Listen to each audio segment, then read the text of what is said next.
Right, good morning, everybody, and another warm welcome to council meeting today as we, in particular, look at the annual plan amongst another number of other things. So, welcome to councillors and staff, to members of the public who may be watching the live stream. We're actually going to start today paying our respects to former councillor Pam Spite. We got sad news last week that Pam had passed away, and the family had a private service, and basically, yeah, it was sad news. Pam served as a councillor from 2001 through to 2010. She was a deputy mayor to Alan Macleay from 2004 through to 2007. So I'd like us all to stand and observe a minute silence in her respect.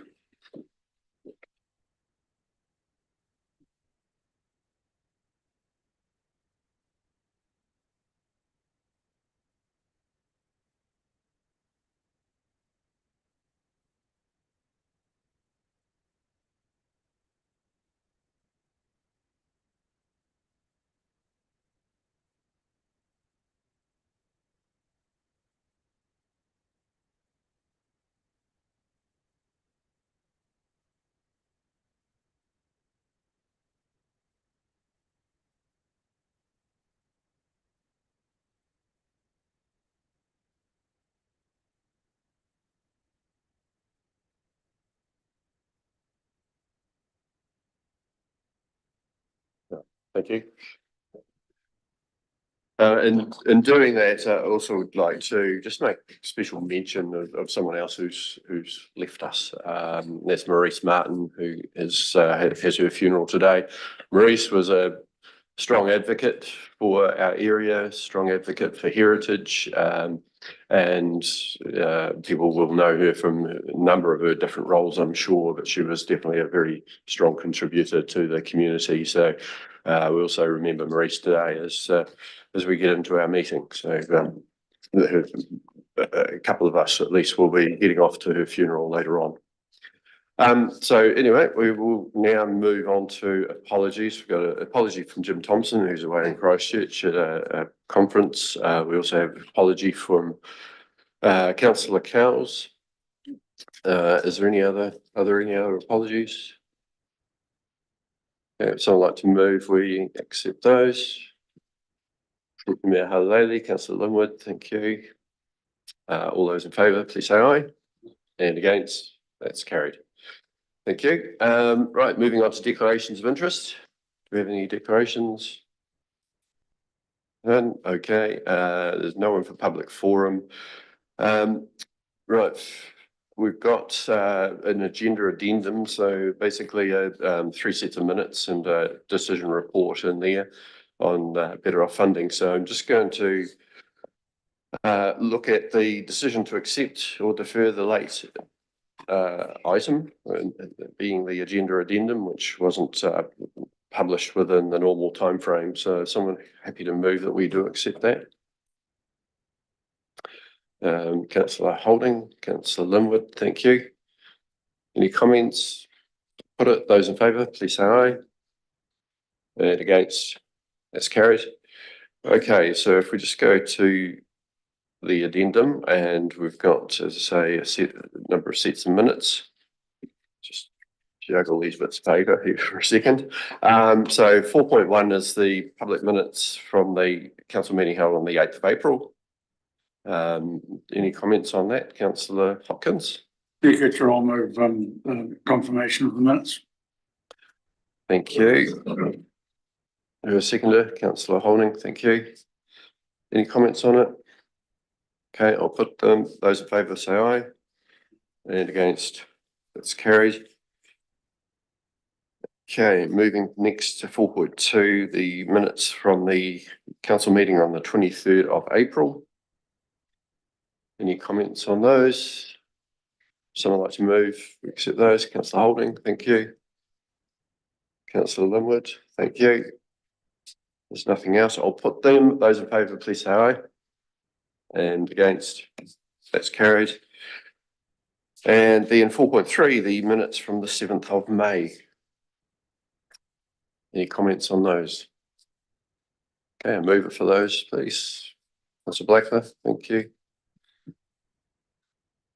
Councillor Holding. No comments. So we'll put it. Those in favour, please say aye. And against? That is carried. Sorry, there's an amended minute. I'm sorry, an amended resolution to be confirmed today on I'm just trying to find the page. I think it was in the second set of minutes. Through you, Mr. Chair, it was in the item 4.1, public minutes of the council hearing held on the 8th of April. Oh, right, correct. So you have moved that today, councillor. Does that signal that you're happy with that? So, sorry. Yep. No, there's an amended resolution, and it states quite clearly here that this proposed for final confirmation at this meeting. And my view is that as the person who moved the original motion, I can't speak for the seconder, but I'm not happy with the amended version, and I would prefer the wording that we originally had in 3 on the previous page to stand. Because I believe that the amended version extends the intention of the debate and implies a direction of travel by the council that has not yet been discussed or debated. And the introduction of the notion of a change of direction by legislation and so on far exceeds any interpretation or any or the conclusion drawn in the submission on the previous page. It simply related to taking account of discussions during the hearings and deliberations that were provided by the council's governance team in response to preferences expressed in the submissions. And the two are substantially different. And I don't personally, I will vote against the adoption of the amended resolution. Okay, yeah, it was taken that when I went through them the first time that was part of accepting those, but take your point, Councillor Hopkins, it was seen at the time that the wording wasn't quite right, and what I believe has happened is the government's advisor had gone back through the discussions and came up with the options and of being gone with her recommendation around what the wording could be. If you want to address that now in more detail, accepting at the time that the wording wasn't accurate enough. Sorry, I'm just trying to find this myself at the moment.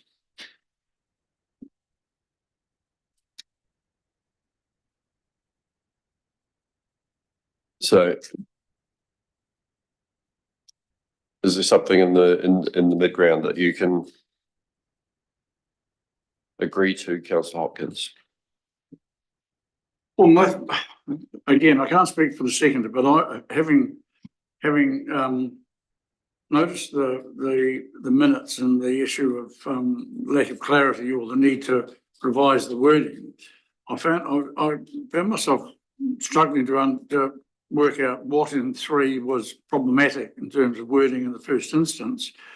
And when I saw the amendment, as I say, I felt it exceeded the intentions, certainly my intentions in moving number 3. And my thought was simply to revert to that council, having considered the submissions on the draft WMMP, requested officers incorporate in the updated draft WMMP options and pathways for future implementation of the plan in the Waitaki District, taking account of discussions during these hearings and deliberations that were provided by council's governance team in response to preferences expressed in the submissions. I mean, it seems to me to be pretty clear that we were saying that we wanted the updated draft WMMP options and pathways to be adopted and to take account of discussions.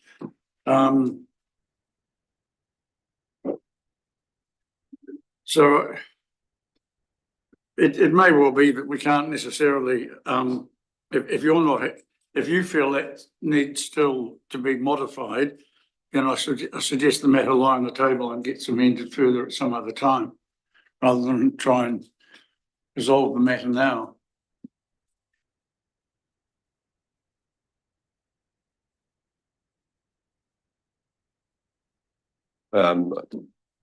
I'll just ask Councillor Ryan as the seconder of it, what her thoughts are on that. Do you have any thoughts about the two options? I guess perhaps I'd support Councillor Hopkins and further discussion about it, letting it lie on the table. Okay.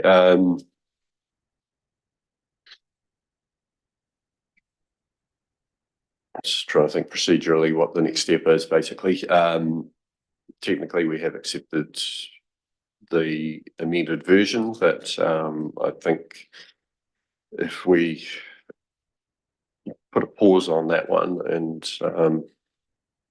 if you are moving that it lie on the table, Councillor Hopkins, and if it's seconded by Councillor Ryan, then it will need to be discussed at the next meeting.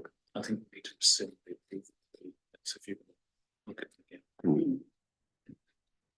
So I'll take that as a notice of motion. Before we do that, we need to actually rescind or as part of that, probably a two-part recommendation or motion would be to actually rescind the decision we've just made to accept those minutes. If I may, look, sorry, I deliberately was happy to confirm the minutes because I thought this would be a separate matter. Because at the bottom of the page there in red in brackets, proposed for final confirmation at the meeting. So I presumed that the resolution would be put and adopted. Which it was. It was part of accepting the minutes, adopting the minutes. Right. So that's my misinterpretation or misunderstanding. In that case, I'll move that we rescind the confirmation of the minutes at the meeting of the 20th of April, was it? No, thanks. 8th of April. 8th of April. And that we didn't lie on the table. Yes. And at the line on the table, yes. And Councillor Ryan, you're happy with that? Second that? Okay. Is there any other discussion? I'll put it, those in favour say aye. Aye. Against? That's carried. Okay. Right. Slightly messy, but we will get there. We now move on to item 5.1, proposal to redirect better off funding to local water done well. And introduce to introduce this report, Mr. Palmley and Mr. Rendell. So I'll make a brief start on it and then hand over to Mr. Rendell. So with the change of government, the government looked at the funds that had previously been allocated by the previous government under the Three Waters programme that became Affordable Water. And it indicated that it would like to look at councils to look at how some of those funds could be redirected to the local water done well programme. So we were officially contacted by the government to review our spending and our commitments within that area with a view to agreeing, if possible, with the government some changes to where that funding was allocated. In looking at this, the team have clearly, gone through and looked at where the commitments are, and some of those are, contractual commitments, but some of those are, commitments we've made in terms of, work preparing for delivery, and look where the opportunities are to shift some of that funding. We've also, in doing this, looked at what are the other opportunities to fund those things that we're proposing to shift funding from. And I think that's really important to note, that this shouldn't be read as a lack of commitment or a diminishing of the commitment to those particular outcomes we're looking to deliver. The funding in particular is moving from, or proposed to move from the placemaking initiatives.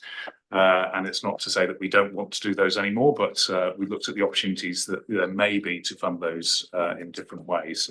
I think I'll hand over to Mr. Rendell to take us through some of the detail of what's being proposed. Thank you very much, Alex. Yes, so you'll see within the report that you've received, there's several areas where we're proposing to reallocate funds from towards local water done well. One of those is from an integrated health partnership program. We're anticipating or recommending to reallocate $100,000 from that particular program. This is a program that we had partnered up with WDHSL to undertake on our behalf.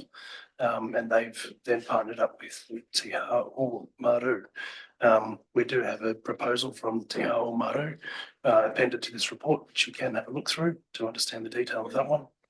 And then there's several other placemaking projects where we're in total proposing to reallocate $550,000, $200,000 from the Oamaru CBD work, $50,000 from the Oamaru North End work, $100,000 from the Amarama Town Centre work, $100,000 from the Otamatata Town Centre work, and $100,000 from the Palmerston placemaking work. As Alex has previously alluded to, this doesn't represent a lack of commitment to those particular projects, but rather we recognise that there might be other funding sources that could be available that may be more appropriate. Council will need to participate in the local water done well process, and unless we allocate funding to that from this particular funding from DIA, they may well become rate funded activity. Given the range of funding options available for those other projects, we felt reallocating these funds might be the better option. Happy to hand over for any questions. Thank you. Councillors, any questions? Councillor Hopkins? Oh, yeah, I have a number. I suppose the first one, I'm just looking at page 42, the Waitaki placemaking, CBD rejuvenation, economic development. And it's a pity that Councillor Cowles isn't here because is it correct that the only plan for the Otamatata area that can be funded or used, can use the better off funding is this bicycle workshop stand, but everything else is either outside the scope of the permitted funding or has already been done. And it does that sit well with the Otamatata community? Equally, in relation to the same area of activity, the CBD rejuvenation program, the Better Off Fund, we've allocated 900,000, and this is showing on page 48. And there's a reference there to funds assigned being only 60,000. And what I'm troubled by, and what I wonder if you can help me with specifically, going back to page 42, it has a number of work streams. Well, can we be told what they are? And can they be entitled, please, and given timeframes and costs? Because at the moment, it seems as though we've got $840,000 that is just sitting there with no intentions assigned against it. Through you, Mr. Chair. The Otamatata project, that is correct. Essentially, when we applied for the funding, we tagged it to projects that were outlined within the Otamatata master plan. The CLD project that was run by the Otamatata community was incredibly successful in achieving funding from DIA from alternate sources. So essentially, that covered off most of the work that was detailed within the master plan. So at the moment, the community is working on potential for some variable message boards to try to slow down cars moving through the area. Unfortunately, that's not actually something that can be funded through the Better Off program. And the only outlying project from the master plan that wasn't delivered through the CLDP project was a bicycle workshop stand. Yeah. In terms of the Amara stuff, I'll hand over to Mel Jones. Yeah, and just on that Otamatata one, we did spend 106K in Otamatata to do the highway redevelopment on the to support the Alps Ocean Cycle Trail. So they've actually done really well in spending the money. On the Oamaru CBD funding, I would just remind councillors that we have recruited 2 new roles into the team which have been supported through Better Off funding. One is the placemaking lead role. So obviously Cindy Christensen's salary gets split across those core projects. Within the CBD, we'll be talking later on this morning around a number of initiatives that are already underway in the CBD. Specifically, the 60,000 that's called out there is for the master plan development, and we'll talk later, but that is underway and on track. The other projects include a number of the projects which are also just going live at the moment. The Revitalise Our Places, Oamaru, for example, being one of them. So there's a number of smaller initiatives in there, but what we've tried to do is maintain as large a bucket as we can to go towards the catalyst projects that are going to come out of the master plan that we'll hope to have by the end of September, and also any other CBD revitalisation pilot projects that we're trialling, which are community-led at the moment. So there's a number of smaller projects underway, and if they're successful, then we'll look to ramp them up. So there's a lot more in behind that detail. Sorry, can I just add to, I think the challenge with Oamaru CBD is there's no shortage of projects, and you could spend that money several times over. It's about, what are the priorities within that will be the real game changers for the CBD in the town centre.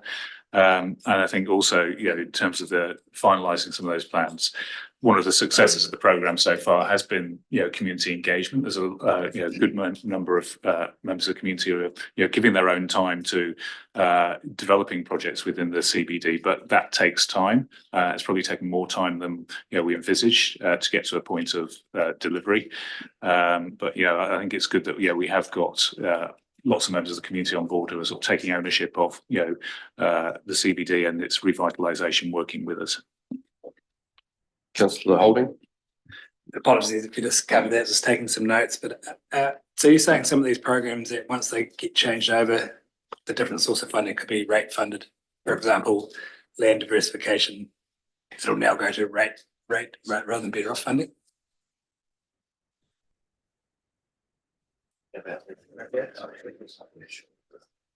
But it's in a further paper coming up later on in the annual plan, I think there's budget lines allocated from rates to that project. Land use diversification is all funded through. The land use diversification is all funded through the Better Off funding. That funding is already committed for seed and propagation, which because the trials are getting underway in spring. Yeah. Councillor Hopkins. Yeah, couple of other questions. I'm slightly concerned that a pretty important piece of community protection in the way of rabbit or pest control appears to be blocked. There's a reference on page 44 to the Waitaki Kaitiakitanga biodiversity project and the control of pest species on the Moereki Peninsula. And there's a reference in there to around 600 metres of fencing connecting to an existing fence line is on hold due to a dislike of the fencing for aesthetic reasons. And I'm wondering if those are legitimate grounds for holding something up of such significant and widespread community benefit. Also, just if I may, just 2 other questions.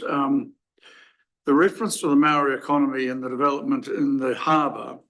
This was a project that was going to be done in partnership with ourselves and the Runaka, or the Runaka at Moereki.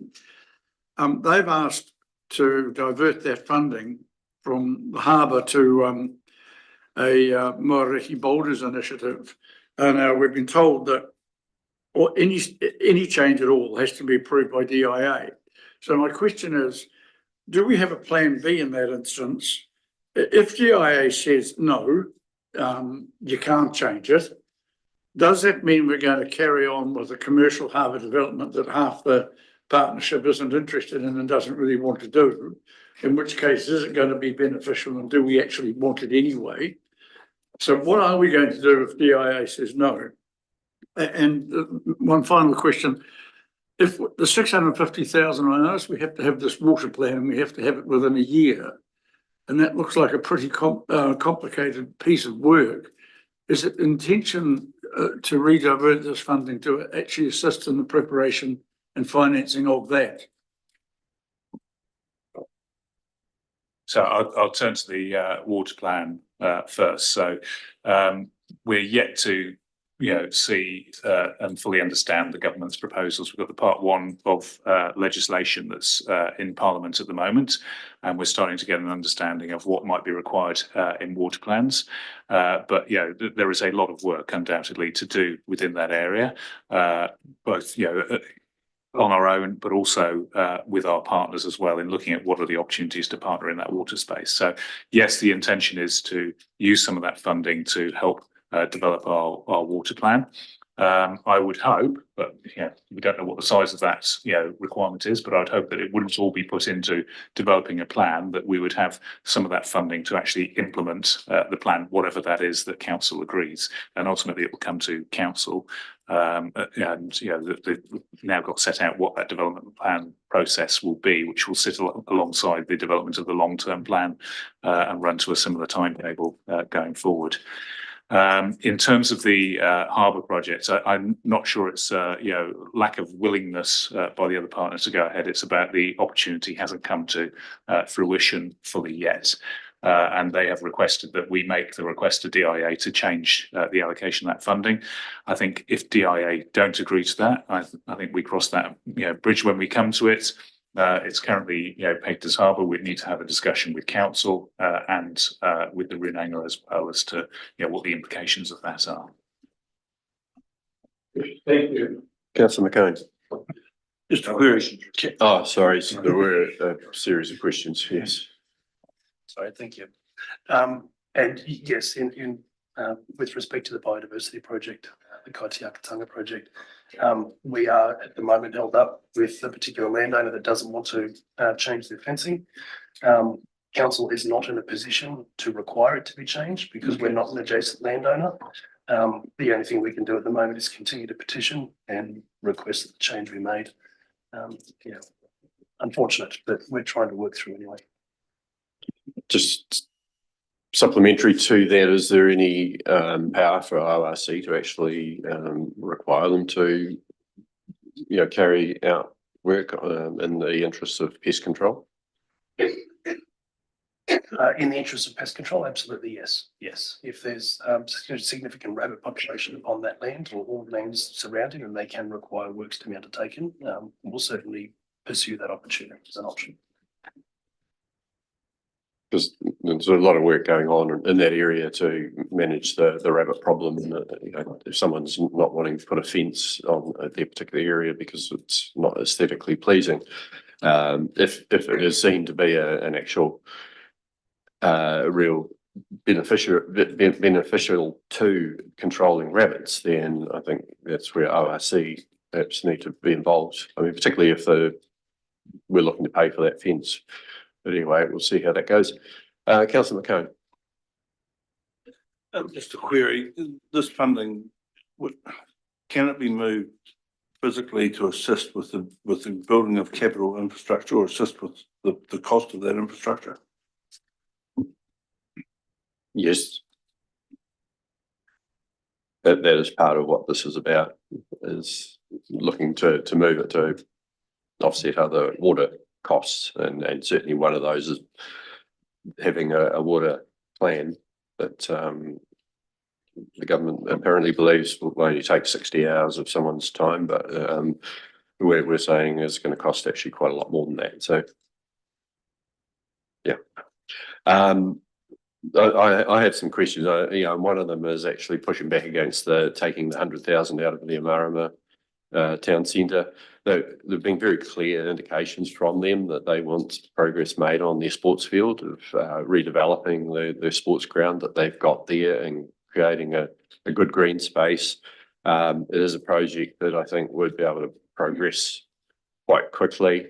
And, my thought is that, we don't get very many opportunities to do projects like this using someone else's money, and it would be good to leave that $100,000 in there and work with that community to deliver something which they've expressed a clear wish to do, which is part of the master plan.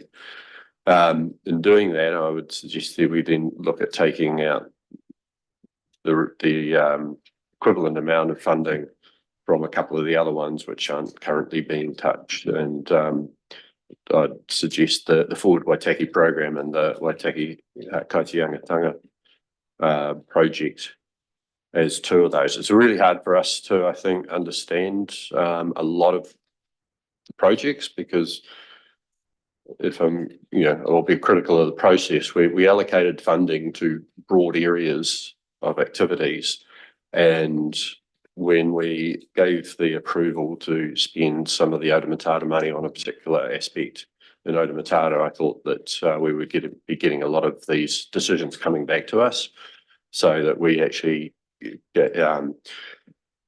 were able to make decisions on what our priorities that we saw would be, and make some decisions on what money was being expended on. And so I think, I'm hearing some questions today, which are ones that I wouldn't have expected to hear if we'd been a bit more involved in this process. And so as I put forward possibilities about where else we could take the money from, which other funds, it's coming from a place of, I don't know whether that's feasible or not, because we just haven't been involved in allocating the money to those particular activities.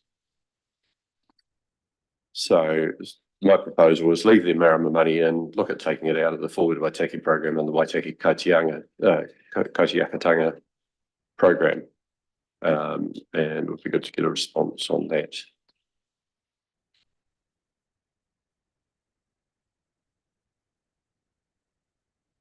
So I mean, I'll start. I was thinking about that. I think in terms of the Forward Waitaki, that sum of money there is spread quite thin over a number of things. And once you take out the Maori economy commercial harbour element, unless you were suggesting we reduce the amount in that element as well, it doesn't leave much. It would mean probably not going ahead with the business incubator or the skills work, because the land use diversification is already committed to. Group of funds on that. So I think that supporting entrepreneurs and doing the skills, they're small sums, but those would be the things that would have to go from there, unless we had a separate discussion with iwi around taking some from the Maori economy project. I'm not in a position really to comment on the biodiversity project and what the implications would be of that, of taking funds from that.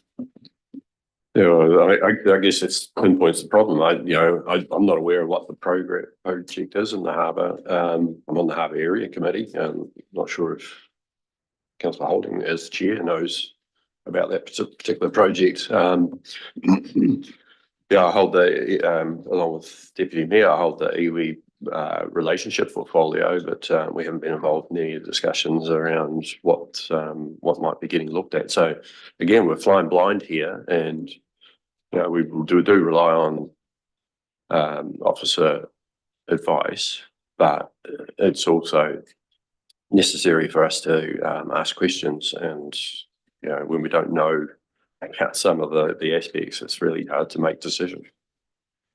So, I mean, just in response to that, the harbour project, as it's termed, the iwi harbour project, was something that was discussed through the development of the economic development strategy with iwi around the table, where there was a Maori economy element to each of those, and it was around a commercial fishing opportunity there, and that funding was there to provide some of the infrastructure to enable that. So it was discussed in the governance group for economic development strategy.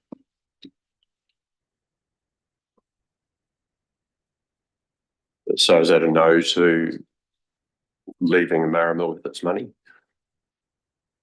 I think it's a decision for council. I was just trying to, you asked a question around the implications of taking it from the, forward Waitaki and biodiversity. I'm unable to answer the biodiversity one. We haven't got anyone here to be able to answer that. I was just trying to set out what the implications would be for taking it from the forward Waitaki programme, as I understand it.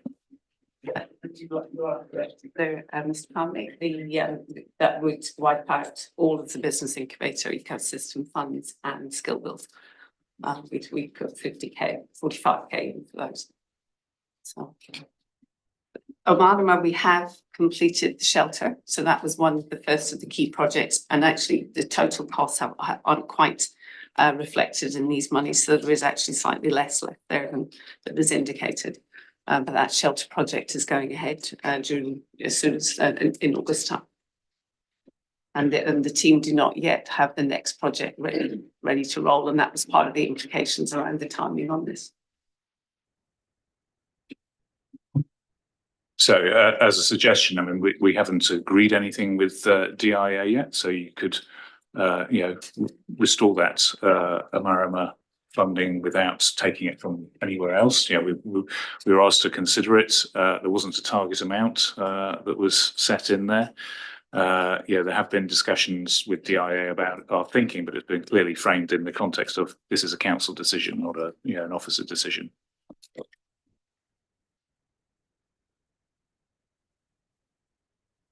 Councillor Hopkins? Yeah, the difficulty I have with this right now is that we appear to be sort of, I was going to say throwing, and I don't mean throwing, but we appear to be talking about quite large sums of money, $100,000 in this instance, on the hoof, and in the absence of, I think, more detailed financial information about what might be required on the sports ground or what has been indicated as being wanted and the cost of providing that, and whether or not that actually falls within the purview of the better off funding in terms of its definition. My view is I would favour a position where we voted today to remove a sum of money subject to final precise quantification, rather than simply saying, oh, we're dropping from 650 to 550. Because to me, it just makes me feel a wee bit like the vote we had last week or two back on sprung or non-sprung courts at the Sports and Events Centre. We're making quite substantial financial decisions without really having enough financial information in front of us to be prudent. So just in response to this, this is about financial allocations, and I would say that in terms of probably what they want to do on the sports field, that money won't be enough. But if that's what's allocated, that's what they've got to do that with. And if they want to do other things, then they'll need to be looking at other sources of funding. This isn't about saying that is the budget for the sports field. I think that the community need to come together with the council to agree their aspirations, and this will be one source of funding to achieve their aspirations for the sports field. Well, sorry, I'm not challenging you, Mr. Farmley, but is that the people who are closer to this matter? Is that correct? We're not talking here about the adventure playground, I hope, because it's so controversial.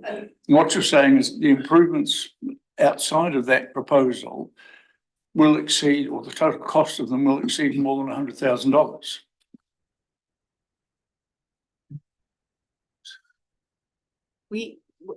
Early on, when we were looking at the whole better off funding for Omarama, we identified 3 projects. The first of them was a shelter and new assets in the community hub. That has now been, or is in the process of being implemented. There were 2 other projects identified.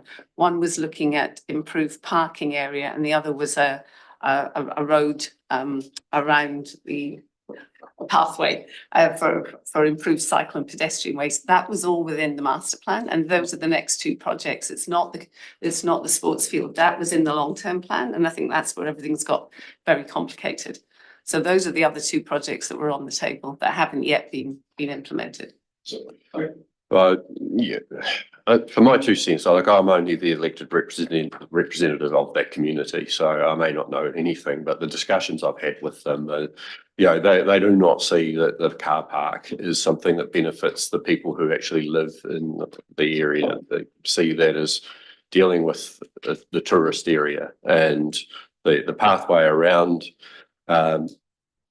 The landowner doesn't want the path to go outside of the car park, and so it would have to go through the car park. And so I don't know whether that's going to get any traction. The sports field used to be there. The locals are very confident that they'll get local input to actually reinstating what's needed for that. They probably do need to have a water source, so if that needs a resource consent and a bore put in, that's something that they could, I'm sure, enable with the help of our funding to make that happen. There's some very capable people in that community, and we don't need to do everything for them, but we do need to listen to them, I feel. And that's where I'm coming from when I mentioned the sports field. It's the thing that there seems to be the most more support for, rather than an adventure playground, rather than a car park, and rather than a track around an area which we don't know that we've even got access to, or believe we won't get access to. So that's why I'm pushing to keep this money in that community, because they have been pretty clear with me about what they actually want. I know there's contradictory voices amongst them. Mr. Rendell. In light of that, if council so chose, might I suggest that we just reduce the amount of funding reallocated to local water done well to $550,000, other than the full 650, to enable that money to still remain within the Omarama works. Councillor Holding. What is council anticipating that the cost of the water service delivery plan is going to be? Is the 650K thinking that's going to be enough to complete the whole thing? Is it? What's the budget looking like for that? So I tried to cover this in my introduction. I think we don't fully understand what's required of us at the moment, but I would hope that the whole 650K wasn't spent on a plan, that it was spent on, the majority of that was spent on delivering a plan. But we're just getting our heads around the legislative requirements at the moment, and we're still awaiting the guidance on the requirements. So envisage that some of it would go towards the plan, and some of it would go to implementing the plan as well. And just going back to the discussion we've got, what we're being asked at the moment is by DIA to consider the allocation funding. I think we're getting into the details of projects, and I think it's, we've tried to do a first pass of that as a recommendation. I think it's for council to decide, how it wants to allocate the funding. We don't have the detail on all the projects and how, it might be spent in some areas, but we can say that, for example, with the Omarama, it has to be, spent in line with what was in the master plan. And if we deviate from that, we need DIA consent, because that's what was originally agreed by council and the DIA in the agreement. So I can see from looking at the master plan, it does have reference to improvement in recreational facilities there. I'm not sure whether that quite covers it, but nevertheless, if you wanted to keep that 100,000 within there for Omarama, then that's your decision to make. What we came forward with was some suggestions based on what we thought could be moved, and on the basis of there wasn't a commitment there, contractual commitment or otherwise, and there were potentially other sources of funding there. But it's for council to decide how it wants to allocate that money.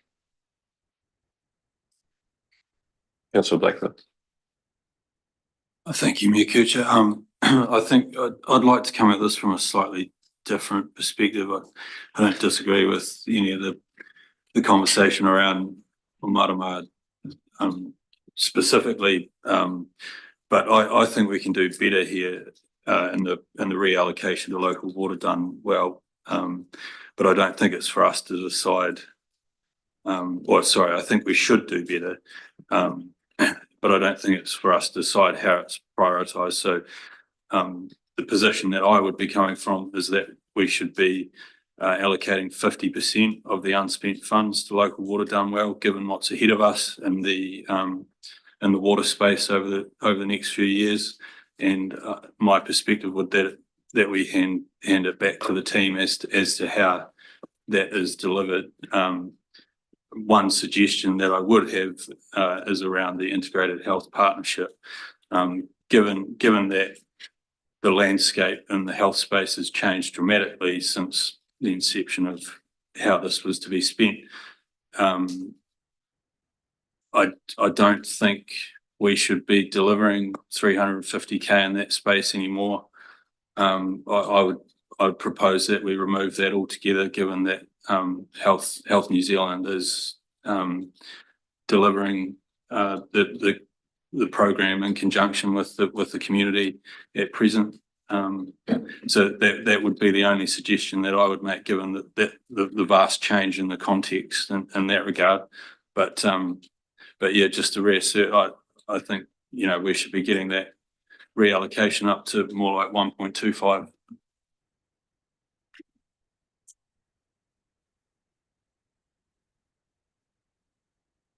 Councillor McCain. So I was in deep thought. I'm not sure this will make any sense or not, but we've got the opportunity from government funding to have between 550 or 650,000 sidelined and moved to a different source from what it was originally given for. On that basis, and considering our capital indebtedness at the minute, anything that pays off capital borrowings has got to be beneficial. So how we spend it can be further down the track, but right at the minute, if we have an opportunity to reduce that debt level, then I think we should take it. Right, is anyone prepared to move anything?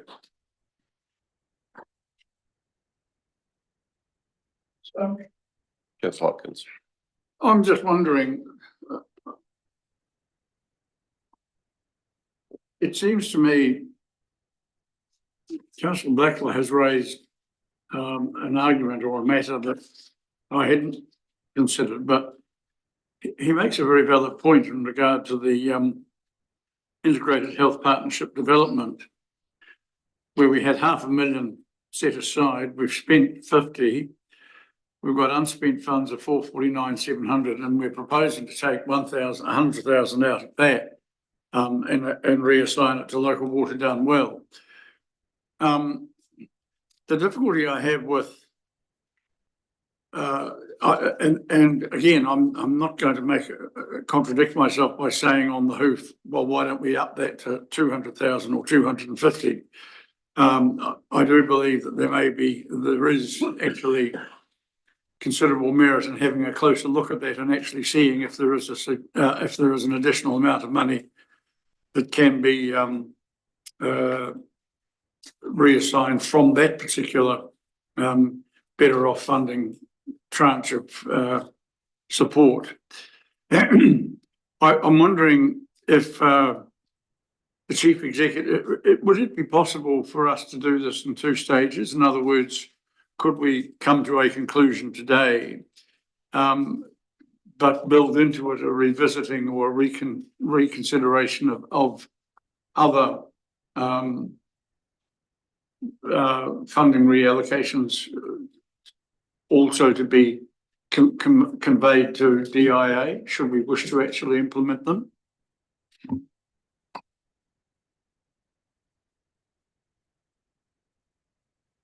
I don't know, because I'm not sure what you mean in terms of that. What I'm saying is, if we said today that we're happy to reassign X, 650, 600, 550, whatever, but that we also wanted to pick up on Councillor Blackler's point and look at some funding streams that are currently being either left alone or only modestly impacted. Can we do that? I would have thought that DIA wouldn't have had any objection to us coming back and saying, oh, we've had a second look and we'd like to add this to the list or whatever. So I'm simply asking if that's a possibility. The other question I suppose we need to consider, if we're taking 100, if we're just, the difficulty I have with some of these decisions that we may be making on the hoof is that Paul and yourself don't appear to be able to tell us yet, and I understand why, what the rating implications might be if we transfer costs from this funding source to other community rating sources or funding sources like rates, because there is the implication. My concern is that by changing some of these things now, we might be adding to a rate burden unwittingly or unintentionally as a consequence of the amendments. So, yeah, I know. I'm sorry. What I'm really indicating is that a whole lot of information or possibility has been raised this morning that, in my view, in turn raises as many questions as it provides answers. So I'm just seeing if you have any that you might be able to offer us. So I don't know the answer as to whether DIA would be, open to a further change in the future. They've approached us about doing a change now, it's something we could raise with them. I think in terms of the rating impact, that would be subject to future decisions. I mean, some of the things we've suggested could be looked at through the long-term plan process. So we couldn't tell you what the rating impact of that would be, but equally, I can't tell you what the cost of local water done well is going to be to the council at the moment. So either way, there might be a rating impact if you shift money away from these sources, from these projects, but you agree through the LTP or other decisions that you still want to do them, there could be a rating impact. But if you don't allocate enough into local water done well, then that will need to be paid for through rates. So supplementary then, through you, Mr. Chair, has the DIA said there is a deadline by which you have to tell us, or by which we wish to know from you, what, if any, funds you are willing to reallocate? In other words, have they said we need to know by July 1 or August 31st or whatever? I think it was the 31st of May. So we're late as it is. And hence why we had so many other things on the agenda. We didn't have, we wanted to have, discussions with you prior, and that's why it's with us now. So we are late in going back to them. They're not pushing us hard, saying you must come back within the next few days. But we have had discussions with them, and they're aware that an item was coming to council today. Councillor Blackler. Mayor Kircher, I'd be happy to move the recommendations with a slight amendment to item number 1, which would be approves the reallocation of funds further prioritised by officers from the Better Off program totalling 1.25 million to a program of work to give effect to local water done well, and then the items 2 through 4 as they stand. I'd be willing to second that with the addition of the words up to 1.2 million. I think in terms of my advice, I'm not sure you'd be making a decision with knowing the full implications of that in terms of what are the impacts on these programs. And I think you'd need further advice on that. And I think I'd say the up to 1.25 is probably a bit, not specific enough. I think you need to decide on what amount you want to allocate or reallocate and go with that.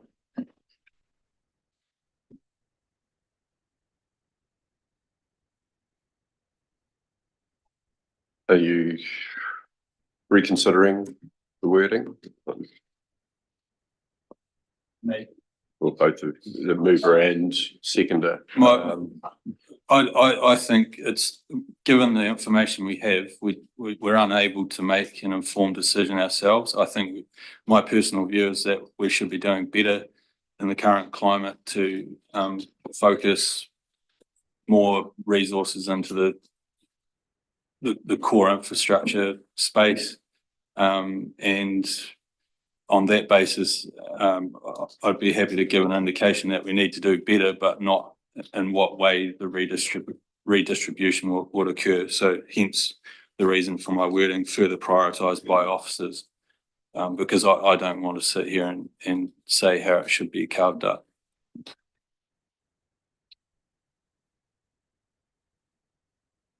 I'm happy to test the mood of the meeting.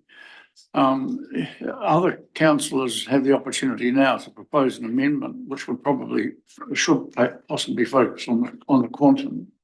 In other words, if people think 1.2 is too much, they can move an amendment to 750 or 1 mil. That can be voted on and become the substantive motion. Okay, we'll just get the wording of the motion, because I think you said 1.2 and Councillor Hopkins seconded on the basis if it was up to 1.2.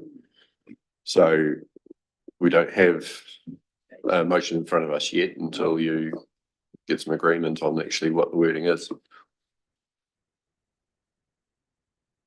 So, yeah, I guess Councillor Hopkins, my wording stands. Are you happy? My wording would stand at 1.25 million as opposed to up to. No, not one second. Okay, do we have a seconder? Yes. Councillor Percival. Okay. Speakers to the motion. I will move an amendment. I move an amendment that the motion reads up to 1.2 million. Do we have a seconder for that? That lapses for want of a seconder. So we've still got the original motion from Councillor Blacklow. Any speakers to that? Councillor McCone. I'd just like to add that core infrastructure is very important at this stage, and we have an opportunity to be funded with some more of that, so I think we should use it. Councillor Hopkins. Well, I'm probably, I'd like to hear from, I've heard from the mover, I'd like to hear from the seconder. I'm probably going to vote against it simply because I've made the point all morning that we don't have enough detailed financial information in front of us. And to simply double the quantum that we're going to make available for local water done well, whilst laudable in itself, in my view, creates the same problem that I raised with regard to saying, oh, we'll leave 100,000 in the Marama account without knowing exactly what it might be spent on and whether that actually fitted within the stipulations of the Better Off funding program. So I'm troubled by the specificity of the quantum, so I will vote against it. Speaking to it myself, and just a quick response to Councillor Hopkins, the sports field has been mentioned as part of the master plan for Marama. It does absolutely fit in the criteria that we set out for that. But I'll be voting against this motion on the basis that the whole problem I have is that we have not set the priorities for what the money is being spent on, and that has caused a lot of the doubt, the uncertainty around a lot of the questions we're asking today. We don't own the projects. We don't know what the detail is. We don't know what they're involved in too many of them. We haven't been appropriately kept up to date. We know there's been discussions happening, but we don't know what direction they've been taking and so forth. So I don't think it should be up to prioritisation according to officers. I'd certainly happy for them to absolutely recommend, but I don't want us abdicating our responsibility to actually determine what priorities are and what money is spent on, because I think fundamentally they are a key part of what our role is. So I won't be supporting the motion.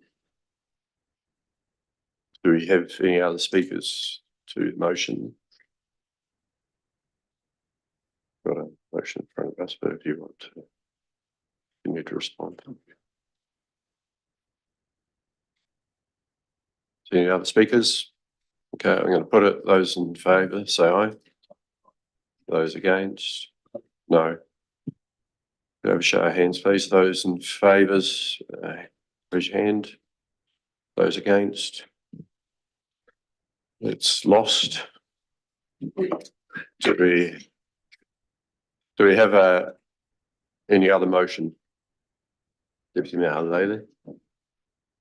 I'm just wondering if we just let it lie on the table and then get some more information. I'm not sure if, I guess what I'm hearing from a lot of the councillors is that they do need a lot more information. I am actually in agreement with councillor Blackler in terms of some of the points that you make in terms of where we can pull some other funding. I would like some further information in terms of the integrated health project. There are some funding that are given here that should be actually allocated from central government, that has not been activated enough. So I guess that's where I stand. I voted against it because I can't figure out in my head where we're gonna pull the other extra 1 point, the extra money from. But it actually needs a further discussion, at least amongst ourselves with our team. And we don't have enough information.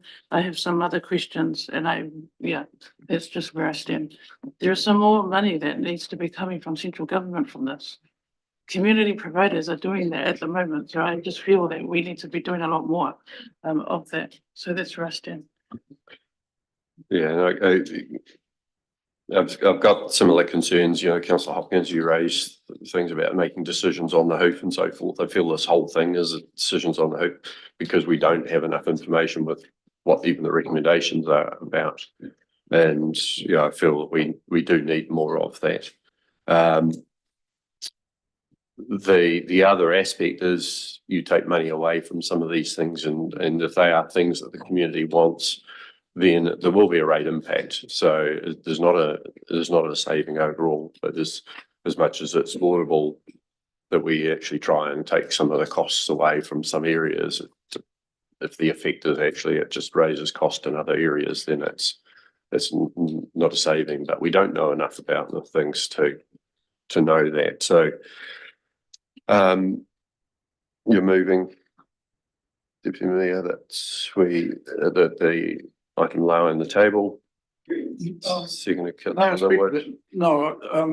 I may speak to that, I think there are things that we could move today that don't affect the quantum. For the sake of argument, I think we should actually perhaps consider supporting 2 and 3, possibly 4, but certainly 2 and 3. Because that would, at the very least, give us an indication of whether that $200,000 could be reallocated or not. And that will have an impact on any other considerations and decisions we might make anyway. So whereas the quantum and the reallocation may well be a matter that should lie on the table, I don't think the other 2 matters should.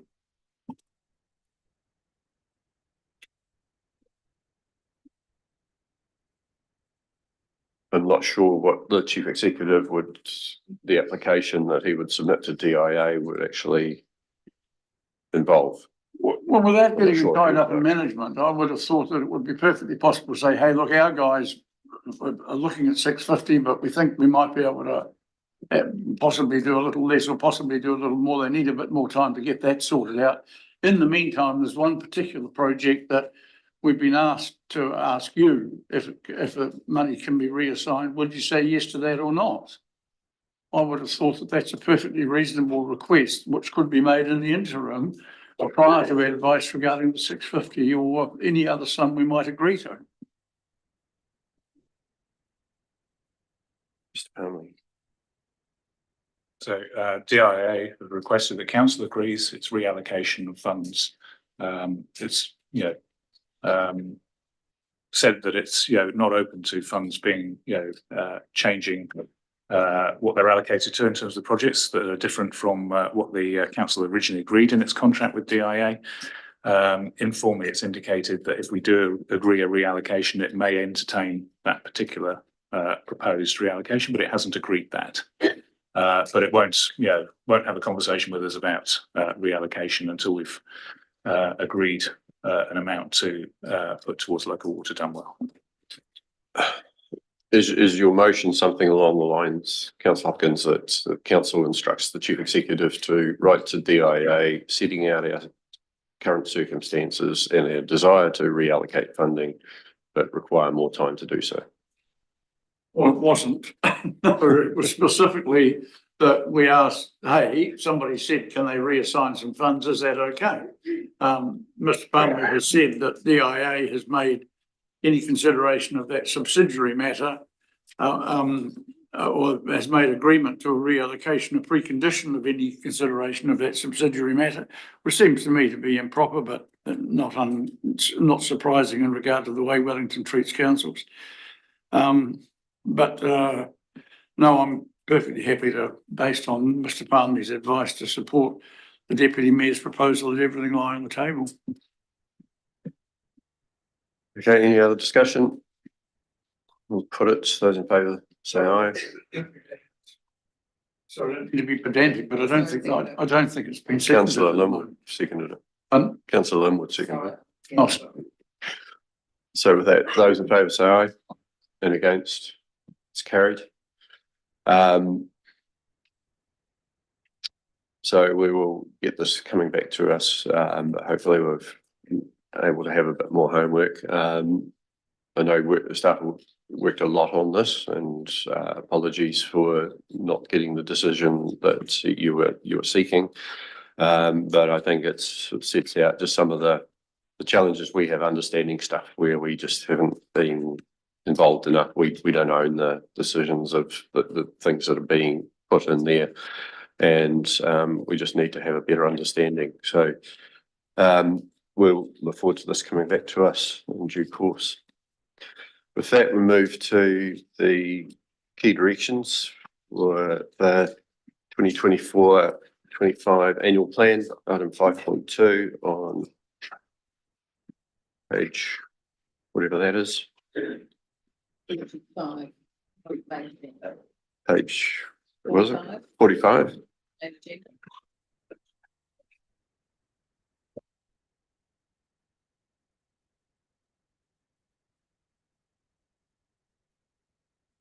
Right, and welcome people who've been involved with the annual plan.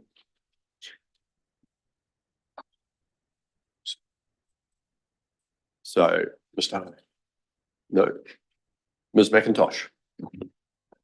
Thank you, Mayor Coucher. So I'll take the report as read, but essentially the key directions paper that you've got in front of you is the final step in the direction that you can provide to officers for finalising the annual plan. So it is a really important step in the annual plan program to reach the delivery of this annual plan to be adopted by the 30th of June, which is the legislation. So I'll take the report as read. Essentially what I would like to do, if there's no questions to the report itself, is just move through the attachments there, but I'll just make sure that there's no questions first. If there's no questions, I'll just proceed through those attachments and provide that information to staff. Councillor Holding. Sorry, Mandy, I want to jump straight to page 27 if possible in the projects list, jump into project 4478, just because it's been that last paper we're looking at, just on there, land use diversification rates 50K. So just trying to clarify, because we're just in the other paper, it's better off funding. Yes, thank you, Councillor Holding. I picked that up in that previous conversation, so we'll review that and make sure that that is corrected before that goes into being paid at its rates, or as it was discussed, that is going to be even better off funding. So we'll review that and correct that.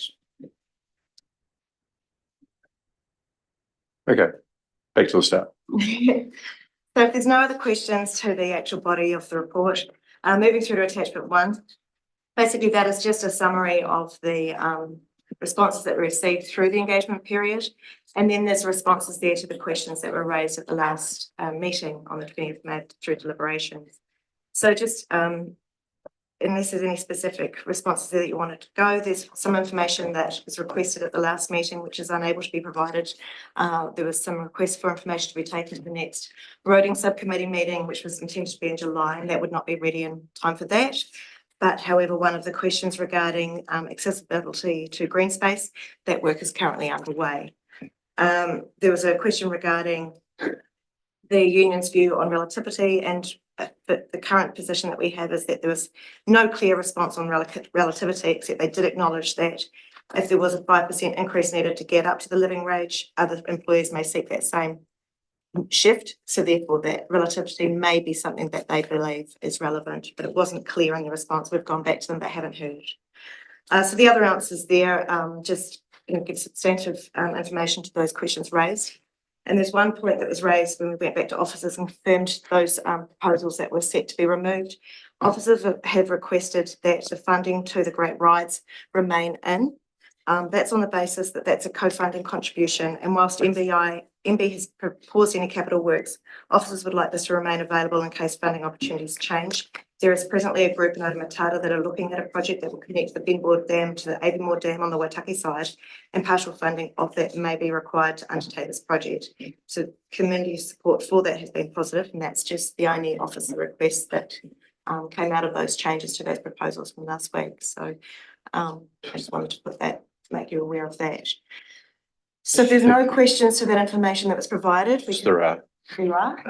So just if we just work on each page, we just work through it as quickly as we can and respond accordingly. We've asked for more information, so we need to make sure we're dealing with it. And it's interesting what the union has come back on the living wage. They are absolutely keeping their option there to require a relativity lift for others, and that's the concern when it's stated that there's going to be X costs to raise people from where they currently are to a living wage for the relative number of them. It doesn't talk about then all the others who are close to that and who believe they and are getting paid more than believe they should still get paid more and want that increase. Just the next one on there is the Greymont request. I'm not sure that the suggestion was to use lime chip for seal. I think it was rather than seal that we actually use lime chip as a better surface for the gravel road. So I'm just not sure that was picked up quite correctly on that. Councillor Hopkins, any? Yeah, I've got a number of questions on page 20. I believe at least 2 annual plans ago, we said we wanted information and options regarding dust suppression. What techniques could be used, what materials and so forth. And frankly, I'm inclined to move that we want roading to provide a costed dust suppression program for implementation in the current or the imminent financial year. I just think that for some inexplicable reason, they are not interested in doing something that is clearly important to a significant number of people in different parts of our district and which is important to us. And it frustrates me. Equally, I'm staggered that they can't bring any information regarding weed trials and the alternatives to glyphosate to the council meeting or to the roading subcommittee meeting, because again, this has been an issue that councillors have raised for 2 years or more, and one could actually conclude that there's just a sort of an institutional resistance to these ideas that's reflected in us being told, no, we can't, we don't have the information available. As for the Greymont request, we have a policy that if people want to actually have sections of road sealed, if they come up with 50% of the cost, we'll do the other 50. So one of the questions that hasn't been asked and answered, apparently, is are they willing to do that?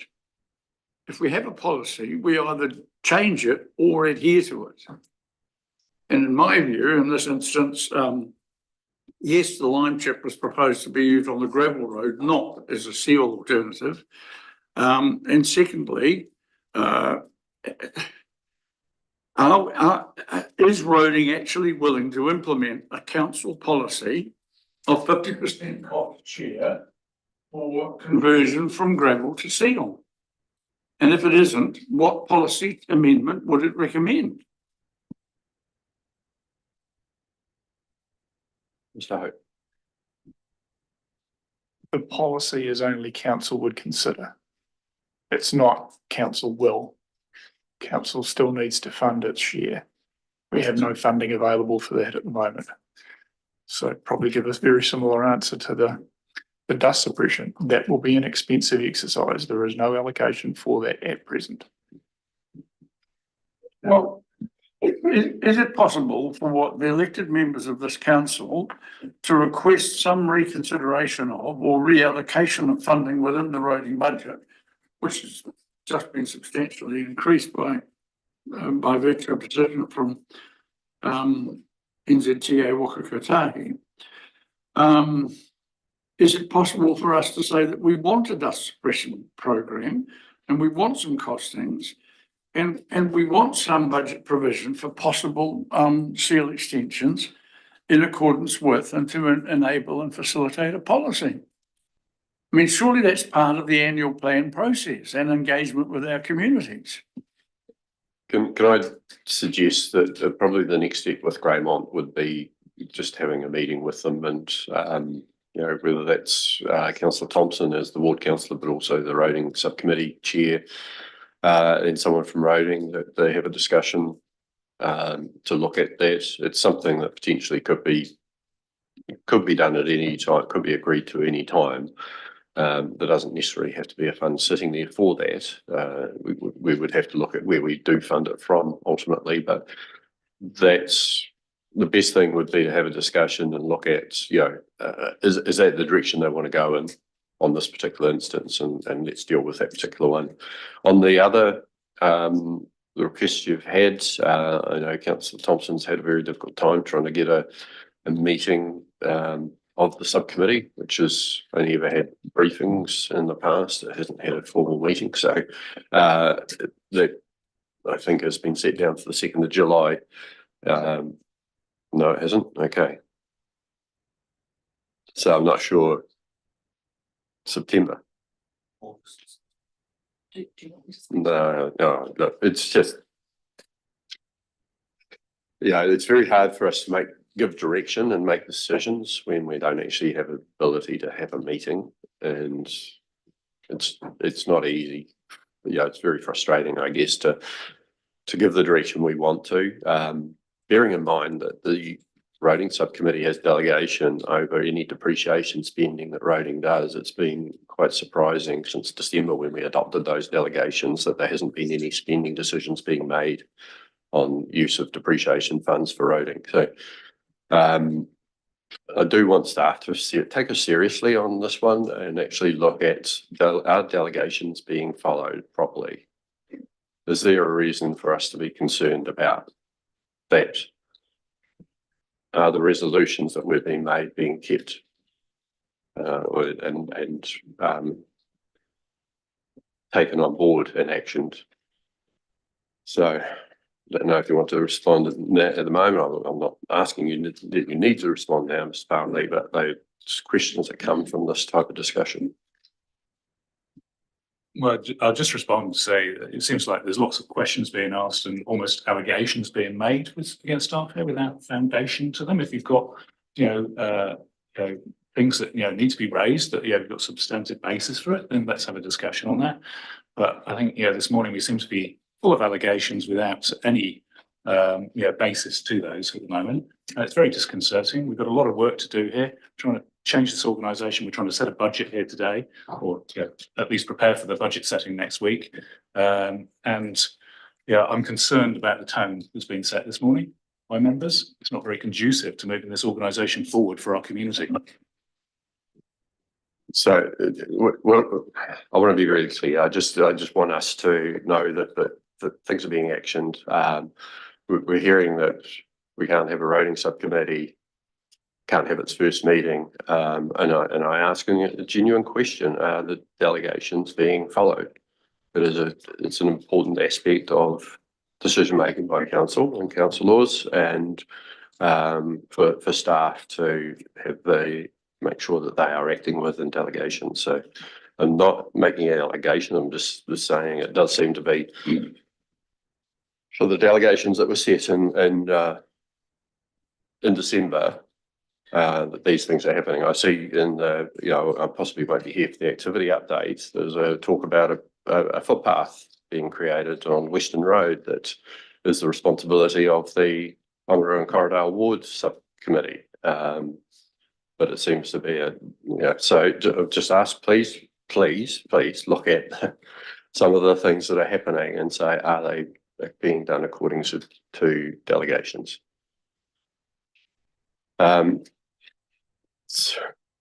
Slightly distracted now. Councillor McCone, did you have your hand up? Just a couple of things. So the dust thing, yeah, it's been going on for generations, and I don't know if we need trials. When it's dry, you get dust, and when it's wet, you don't. So it's pretty simple to find a solution. There's people out there that have been waiting for years to get something fixed, and it's not happening. I can give you 10 instances right now of people that can't put their washing out or hang their washing out in the summer. It just gets covered in dust with the traffic going past. So yeah, it's a simple system that's been, yes, we used to put oil and stuff on the roads, which is now a no-no, but we need to give them some sort of alternative to get it done, be it throw a piece of chip seal over the top, doesn't matter, but the cost is actually, to be fair to those ratepayers, should be borne partly by the council, because partly the problem is not entirely theirs, in my opinion. Secondly, I'd just like to question or ask the Humber Street car park. Is that necessary, or is that on the books, or what's going on with that? Is that something that's proposed, or is it a thought pattern? Where are we with that?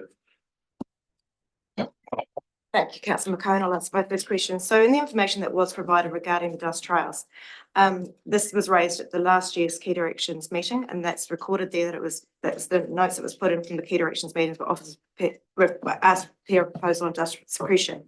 Discussions were held re those dust trails, and it was acknowledged, but that was before the appointment of a permanent roading manager.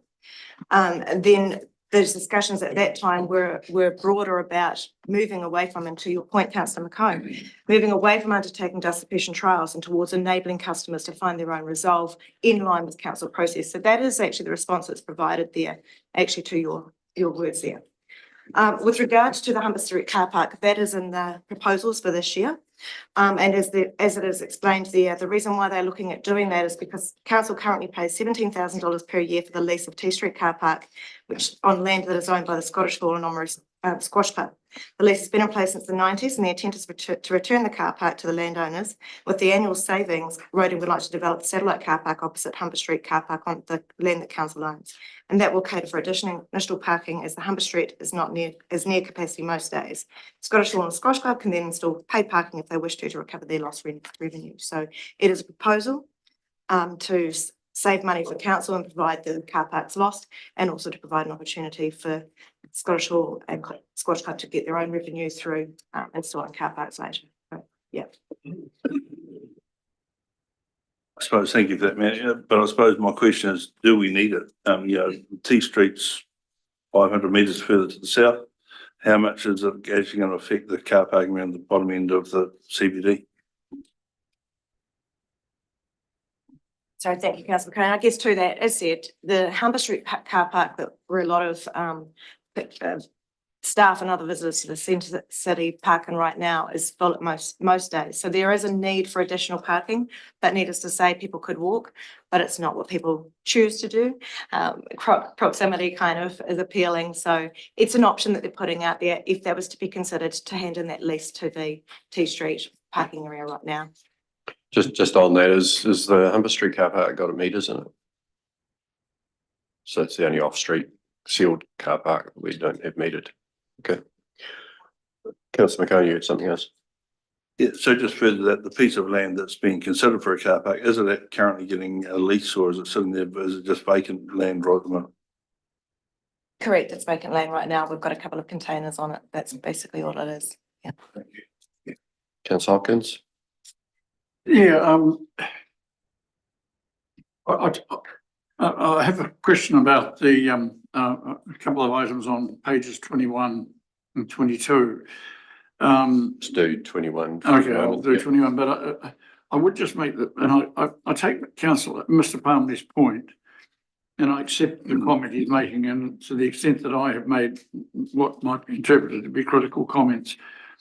I just want to specifically identify the fact that the officer comment we've had in relation to dust suppression talks about a resolution 3523, discussions were held re-trials, discussions suggested a move away from undertaking dust suppression trials and towards enabling customers, etc. These discussions have not progressed. Well, whatever discussions they weren't with us, and that's the point I was trying to make. So, and I do apologise if raising that matter at a time of transformation is deemed to be problematic, but it might have been resolved if Roding had engaged with us on these and some other matters earlier in the process than has been the case.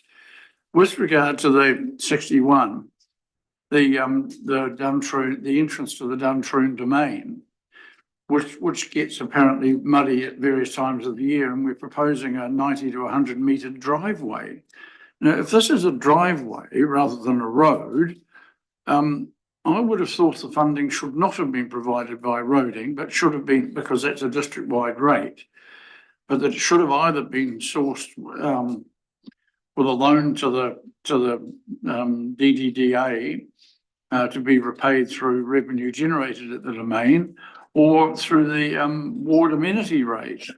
So if we're simply going to improve the muddiness or reduce the muddiness of a driveway, I don't think it's a roading cost. Can anyone comment on that, please? Mandy. Sorry, I can comment to that, Councillor Hopkins. That's probably just lack of clarity on my part. That cost estimated of 25K was provided by Roding rather than it being a roading cost. So sorry, that's probably, it was just that I wanted to note, let it be noted that Roding had provided that cost estimate. It was not just, sorry about that.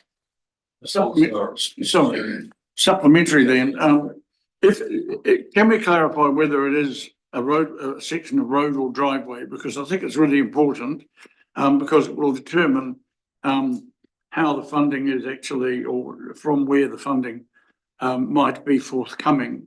So what's indicated there is it would be a parks cost, and Councillor Blackley has pointed out that it is a legal road, but it wouldn't necessarily be required by Roding to actually do it. But obviously they do have the expertise to provide the costing and so on. So the question is, do we support it happening or not? I think it is a well-used area. I think it's be good to get that tidied up, and would suggest that we include it. Just need to seek whether there's support for that or not. So maybe just have a show of hands at the moment for those who would support that upgrade of that entranceway into the Duntroon domain.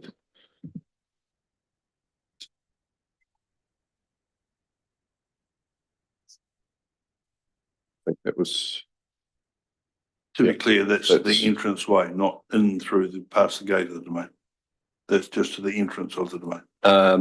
Well, they're talking about the entrance, but then they're talking about a 90 to 100 metre in length. So I think it needs to perhaps just be agreed that it's what needs done is done, and not further than that.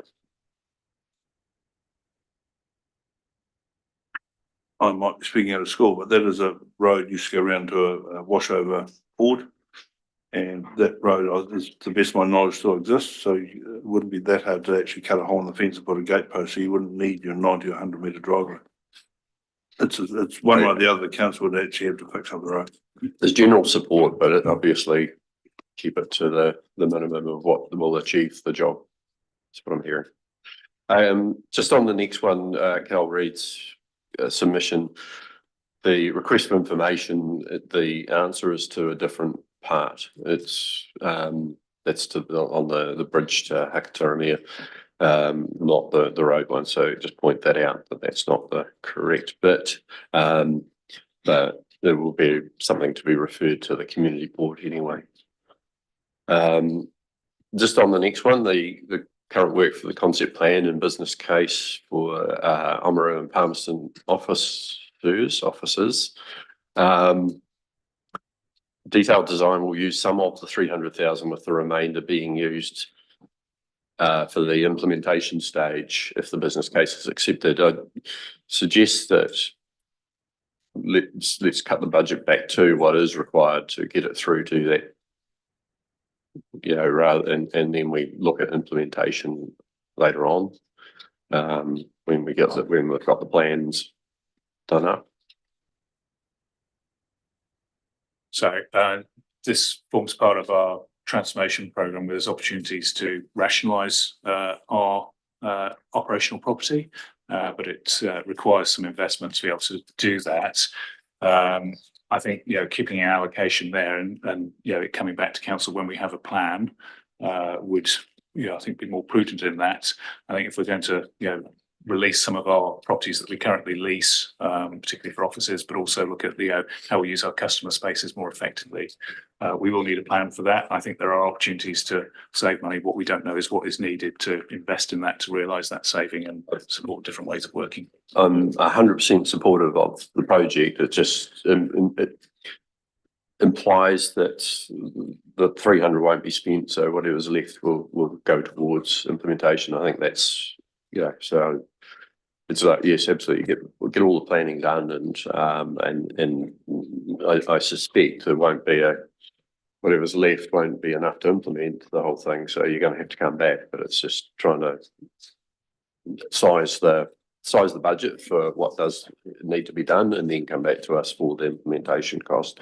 But we absolutely do need to have it happen. We need to rationalise our holdings, our office space. So can I just get a clarification, please?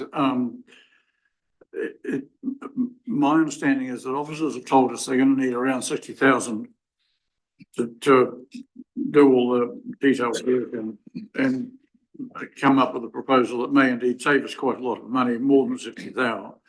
But are you asking to have the whole 300,000 left in? What the mayor it seems to be suggesting is trim that down, take 240 out, approve the concept plan and business case funding, and then subsequently fund whatever additional or recommended amounts emerge out of that concept plan and business case. Is that? No, I'm saying go ahead with, you know, enough money to do the detailed design as well. That's the implementation. So I'm not sure what's being budgeted for that, but if it's like 300 is just a safe number to make sure that there is enough, that's then so be it. But if it's going to be, it's around 200,000 to get to that stage, well, let's make it 200,000. Could I ask Mr. Palmer if he would be happy with doing it in two stages, funding a concept plan and business case now, and then once that's been done and alighted on a specific figure, discussing that and approving that at that stage, once the concept plan and business case work's been done. Would that sit well with you or not? I mean, I think we need to bring it back here anyway, and what we're looking for is a business case to, you know, rationalise our property and what the investment is required to do that. So I think that could work. Well, then why don't we build in a little bit of fat, say, take it to 70K just in case, and amend the 300,000 accordingly. I'm just looking at Mr. Rendell if you've been involved in this. Yeah, I figured you might have been, so you probably know better what the detailed design getting through to that stage is going to cost. I don't yet have the information on the detailed design. The intention was that we would go through, complete the concept design work, prepare the business case, and then bring that to council and then seek your endorsement to move through to detailed design after that. We didn't want to go ahead and do detailed design without you first approving the investment case for any changes. I think we're, you know, we want to get this done the next year. I think we're better to allow for the amount, whatever it is, to get through to detailed design, because it will be needed during the year. But maybe there's some fine tuning between now and the final decision on the annual plan in the 25th of June, whenever it is, that actually may bring that 300 back a little bit. That would be my preference. Councillor McCone? Yeah, look, I personally don't have any problem with it. It's in 300K is the top end of the number. You don't have to spend it, but sometimes you got to spend money to save money, and I think this is a good start. Okay. Thank you. Moving, anything else on page 21? Good, 20. I'll just begin with that car park. If that proposition will come back to here to be finalised if it goes ahead.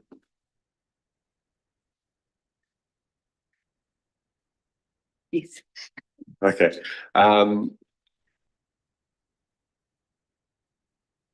Right. Anything on page 22? Councillor Blackler? Thank you. Just on the green space accessibility comments, Mandy mentioned at the start about that. I understand the work around the assessments being done in that space, but are there provisions there to actually get on and undertake the works in a timely manner? Yes, thank you, Councillor Blackler. I've spoken to officers that are managing that work right now. And they've said that there is actually provision to make those changes within current budgets when they're doing work on different parts and areas where they identify need for change. So there's no additional funds needed for that at this time. If there are bigger needs presented when they finish that, then we'll come back to the next, probably to the LTP itself. But right now, everything they have found so far can be managed with current budgets.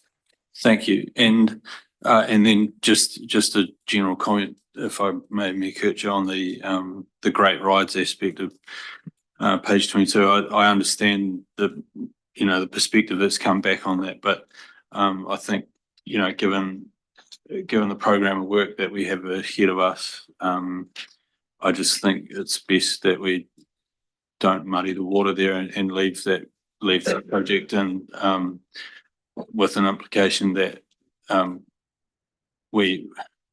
from my perspective, I don't think we should be funding such a project at this time. Councillor Hopkins? Yes, I share that view. I would, however, like to meet Ben Mordan and Ava Mordan, two great pioneers of the district. Fine old blokes they are too. God, they've got some good yarns.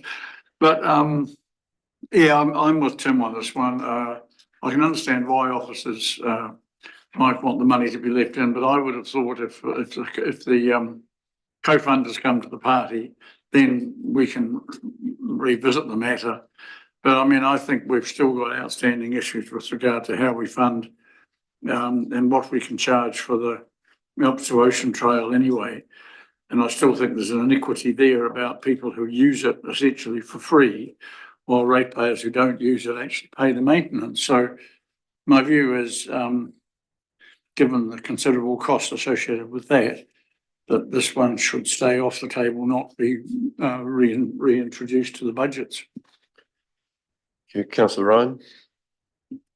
Thank you. I share a different view to councillors Blackler and Hopkins on that one, and I was pleased to see it reappear. I guess that sort of highlighted some of the concerns that I had in discussions last time, that that's the sort of detail. Like I know some councillors have been happy to move through line by line and remove certain items without understanding the impact, but there's an example of the impact that we weren't aware of when we had those discussions last week.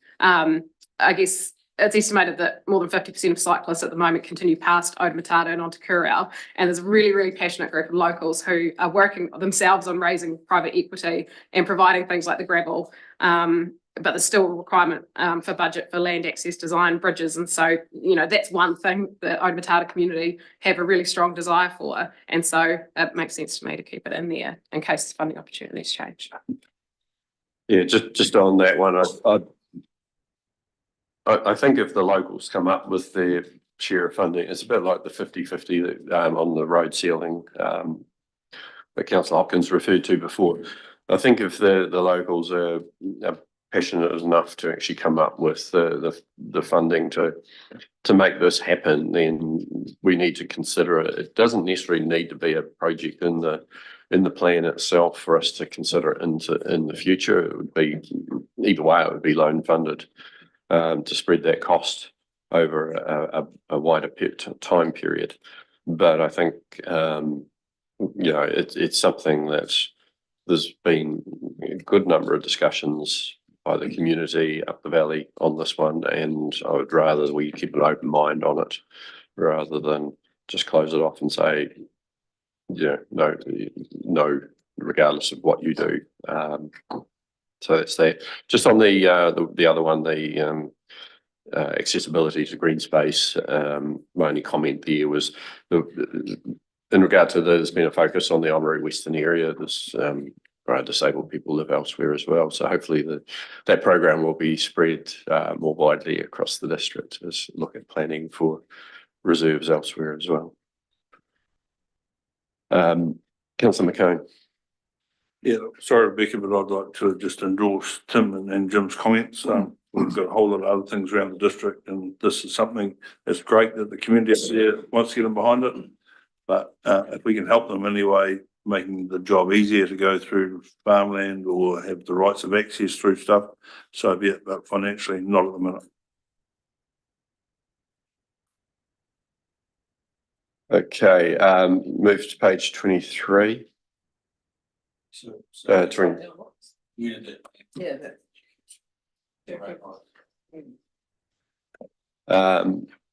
Okay, going back to the Great Rides one.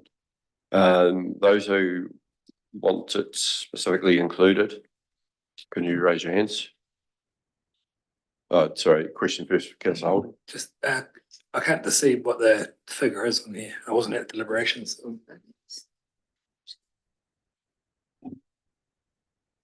Yeah, I'm not too sure offhand what it was.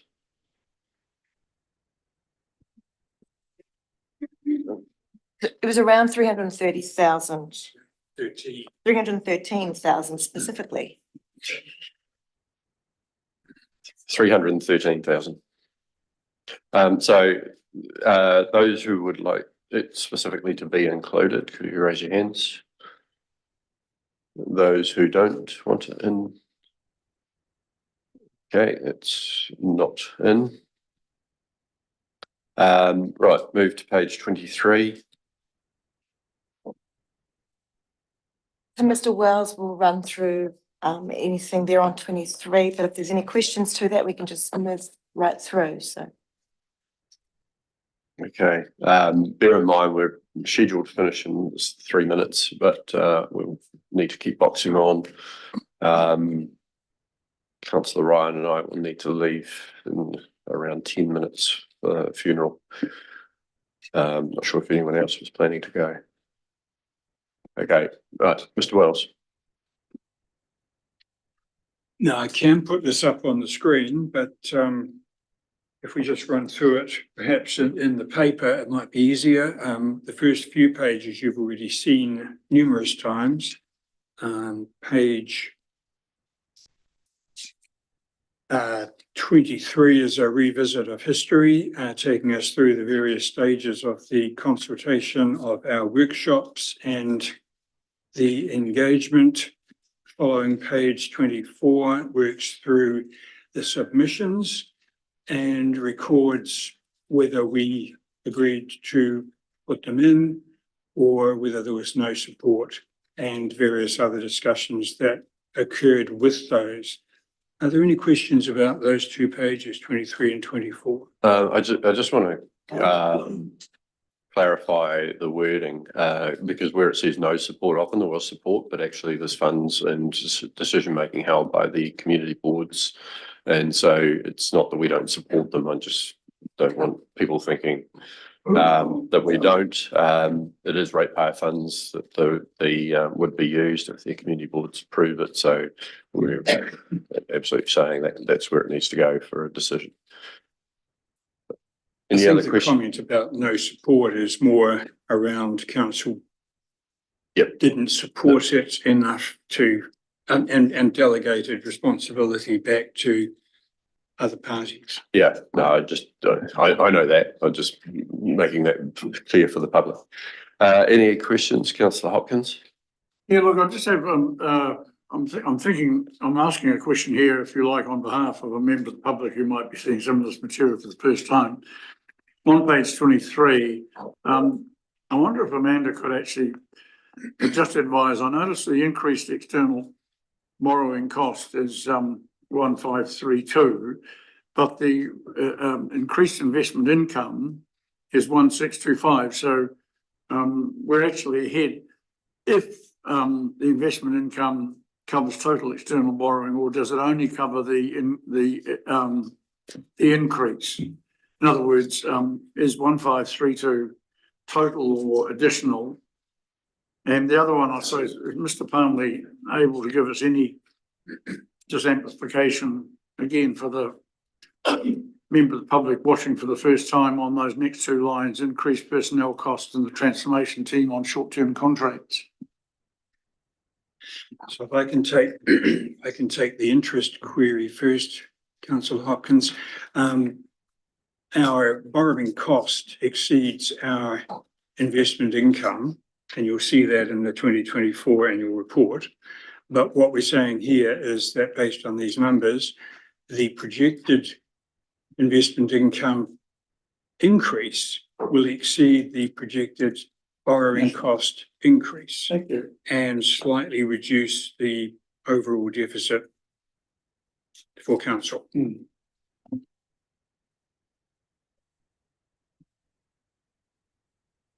So the increased personnel costs reflects the inflationary increase for staff in terms of their pay, recognising that their costs are going up as well, and other employers are putting up pay rates as well. So that reflects that. Transformation team on short-term contracts is part of the overall transformation budget agreed by council, but obviously it needs to be reflected in the rates for that element of that. Where we formed a team, drawing on people internally who we've seconded, but also had to bring in some expertise from outside and capacity from outside. That's reflected in that cost there to support the delivery of the transformation programme. Supplementary to that, is it fair to, transformation has been the subject of some media coverage and interest, and you have talked about the council perhaps being a little bit leaner at the conclusion of the process, or possibly that being the case. Is that still actually your anticipation and expectation? It is, but we're in the middle of a consultation with staff at the moment. So, we need to listen to what staff have to say about the proposals and reflect on that before we can say exactly what that looks like and how leaner it will be. Thank you. Thank you. Councillor Blackburn. Oh, just a further question around personnel costs. Mr. Palmer, you mentioned that was in relation to inflation, but just on the notes here, it says staffing levels and inflation. So is there proposals for an increase in FTEs as well as inflationary pressure? No, as per the previous conversation through transformation, I believe we'll have less staff going forward. So I believe that's mostly the inflationary pressure. I looking over to see whether there's anyone who's going to help me out with further detail on that.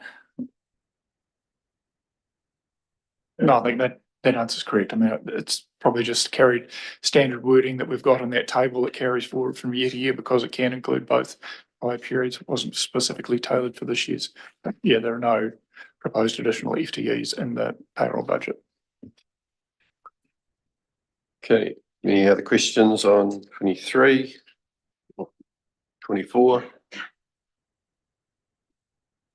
Councillor Hopkins. Yeah, look, I do have a question, and it's a general one for Mr.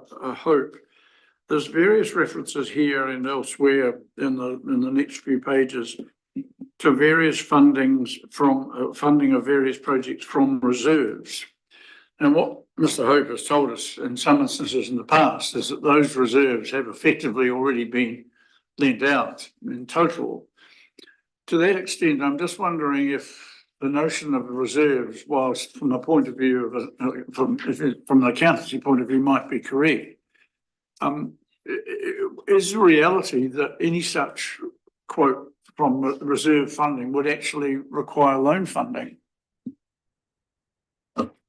Yes, it will require an increase in loan funding to fund those things. So it's not cost neutral, and it's not as though we're just going to a bank account and taking a bit of money out to pay for something. We're actually going to a funding organisation and borrowing a bit more to repay that reserve ultimately. There will be a net cost to that, yes, but not the total cost, only the incremental cost of essentially the interest that would be required on essentially the amount taken out of the reserve. But like the whole project is not loan funded. So, and just to add to that, I mean, if we hadn't lent out the money that forms the reserves, it'd be invested in some other vehicle. It wouldn't just be sat there. So there would be a financial implication, whatever. So if we took it from, say, a bank account that it might have been invested in, there'd still be, there'd be an interest implication to that as well, financial implication.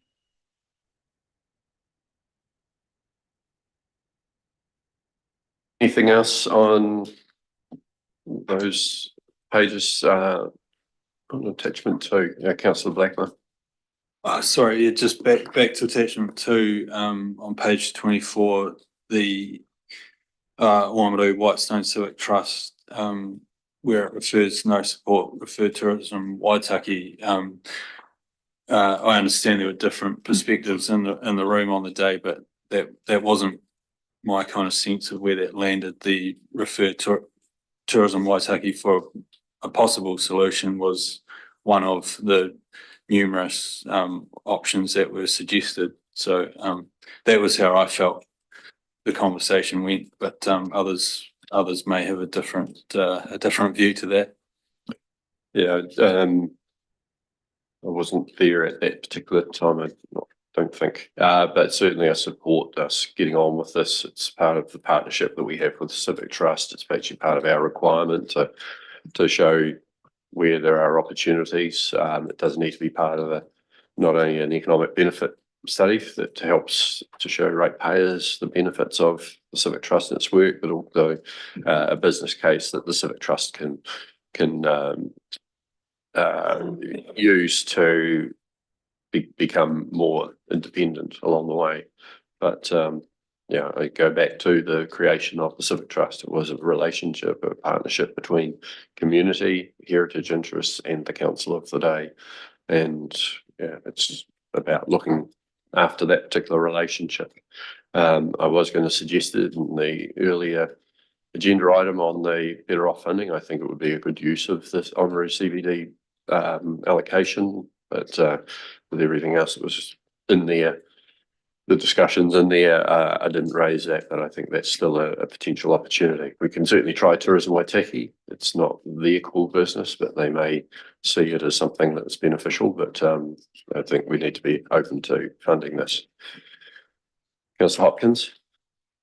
Well, yes, except the question is, I'm perfectly happy to refer it to Tourism Waitaki. I'm perfectly happy to ask if it, and it does seem to me, and I share your view, that it could possibly be incorporated in the general CBD revitalisation and energising and so forth. But the problem at the moment, and the problem that was discussed in your absence the other day, is that the estimated cost of the study of the economic and social benefits of the OWCT is $45,000. And they told us when we asked them, or when I specifically asked them, were they willing to make any contribution towards the cost? We were told by the OWCT representative who was here submitting on the annual plan that it would be absolutely frivolous of them to do so. So the issue is, do we rate fund something that they won't spend a penny on? I'm perfectly happy to look at alternatives, but equally, I would want any economic and social benefit study of the OWCT to include the potential economic and social benefits of alternative strategies and approaches. Because the difficulty is that if we were to do a study of the status quo, the answer, we could all give it to you now. The answer would be, yes, there is a benefit. The real question is there potentially more benefit if an alternative approach might be taken, or alternative approaches might be taken? And would such approaches benefit not just the community at large, but heritage and the OWCT itself?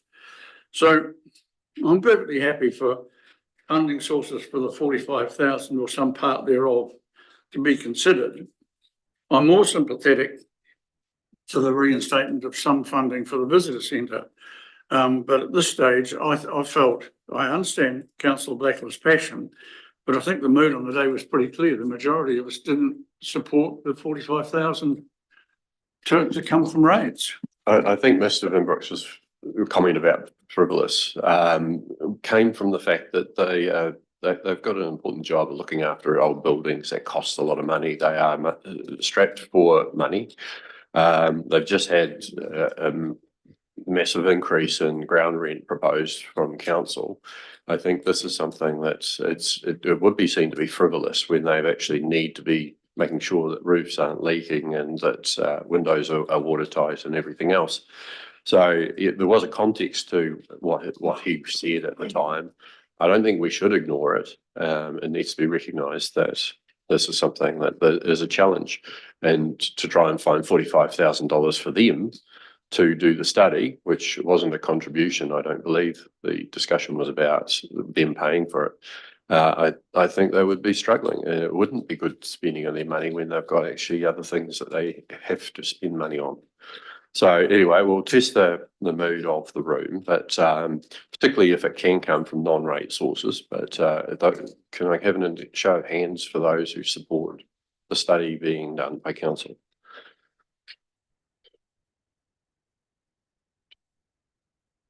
Those who don't? Okay, there's support there. So no, there was two people put their hand up for no that I saw. Sorry, I'd like that more formally done, and I'd like people to indicate more clearly. Okay, well, the only way to do it more formally is to do a division. So it's if you want to go down that path. Yep, let's do it. Okay, so we'll go around and we'll record names for and against, please. So we'll start with Councillor Blackler. For. Councillor Percival. For. Councillor Hopkins. Against. Councillor Ryan. For. Councillor McCone. Against. Councillor Holding. Councillor Linwood. For, but I'd like to see it maybe come from better off funding if possible. Sorry, I didn't hear that. Preferably from better off funding. Deputy Mayor Haley. And I'm for. So that is included, preferably from non-rate sources. I'm going to have to take my leave at the moment, along with Councillor Ryan, to get to this funeral. We're going to be late. So apologies for that, but I'll ask Deputy Mayor to take over. Thank you.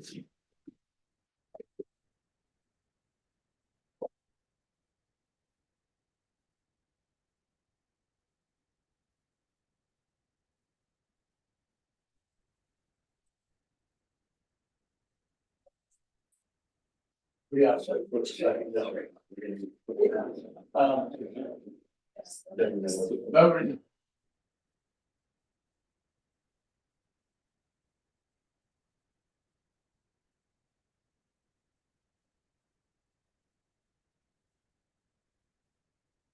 Okay, where are we up to now?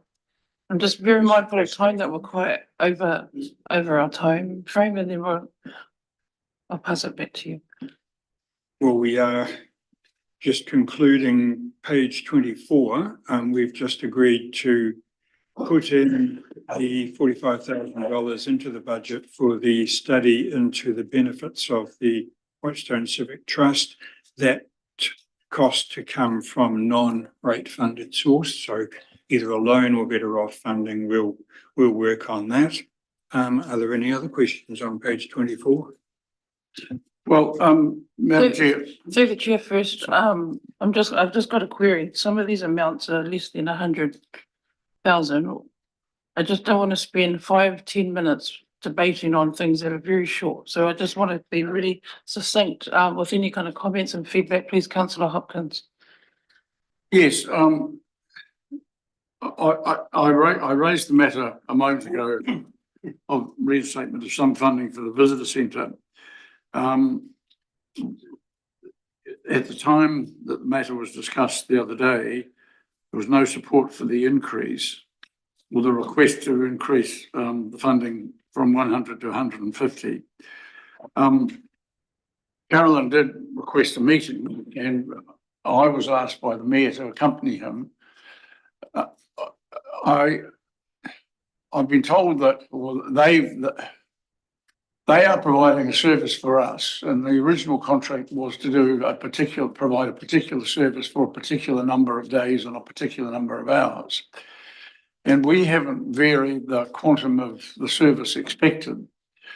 So there is merit in the proposition that given that we have sought a service and specified what it should be and when it should happen, that in fact, we shouldn't arbitrarily just reduce money simply without consideration or assessment.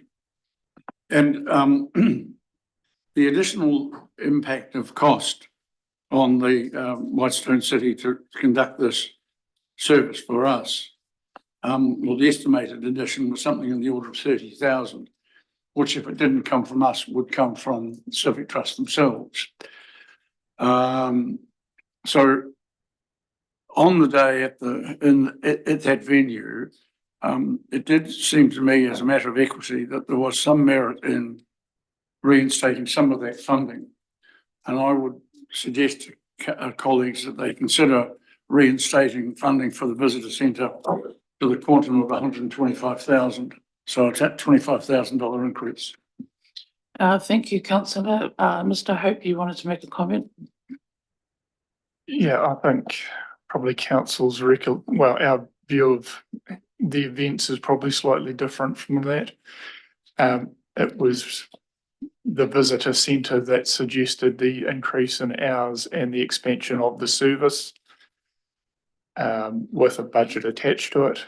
Council considered that and agreed to fund the higher level of service. So it's not council's suggestion or requirement that we increase the level of service.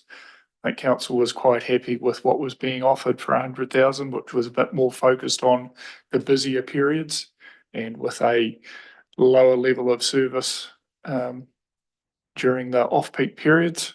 But council agreed that, essentially for an annual increase to cover that higher level of service, it has never been a requirement of council. Thank you for that. Thank you for that clarification. Well, in that case, I would leave the matter up to colleagues, and they might, having decided to fund the 45,000, they might decide to leave this at 100, as they determined the other day. All right, do we have a show of hands of those in support of this? We're looking at number 83, aren't we? The support to go to 125. I've got a reinstate funding for visitor centre to 150k annually. That's an uplift of 50, but Well, I had suggested that we consider reinstating funding to the value of 125,000. instead of 150. Okay, so an uplift of 25. Oh yeah, that's clearer for me. Hence, can I have a show of hands those in support of this, please? Only got 1, 2. Okay, so no support. Continues. Number 84. There was support for this increase of 30,000. I take no other comments in regards to that? Okay, done. All right, in terms of the last 3 items on this page.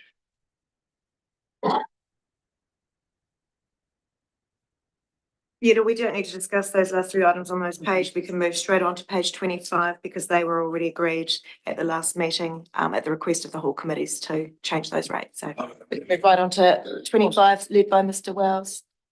Thank you very much. So on page 25, we see at the top of the page the items that you requested more information on before making decisions. They were the submission 61 on drainage and 72 about footpaths around Kurau and around the school. We've provided that information. Over to you, whether you want to progress those submissions any further. Okay, any comments or questions? Councillor Hopkins? Yeah, I'd like to ask the Harbour Committee to perhaps consider the Sumpter Wharf viewing platform. I notice it is reserve funded, and I raised the question about reserves earlier, and I acknowledge the point of the councillor. So councillor, which part are you up to? We're on page 25. Just the top bit. Oh, sorry, forgive me, I thought. We'll start with 61, Sorry. 72, and then we just go straight down to the bottom. Any other comments in regards to Mr. Wells' request? Yes, councillor Linwood. Just to clarify, is it that we're going to put them in or pull them out? That's what you need to know, right? They're out at the moment. So these purely just came through the submission. Are we talking about an estimate of 2,000? Is that what, am I looking at the right? Okay, so this shouldn't take too long. 2,010K. Is this a yes or a no?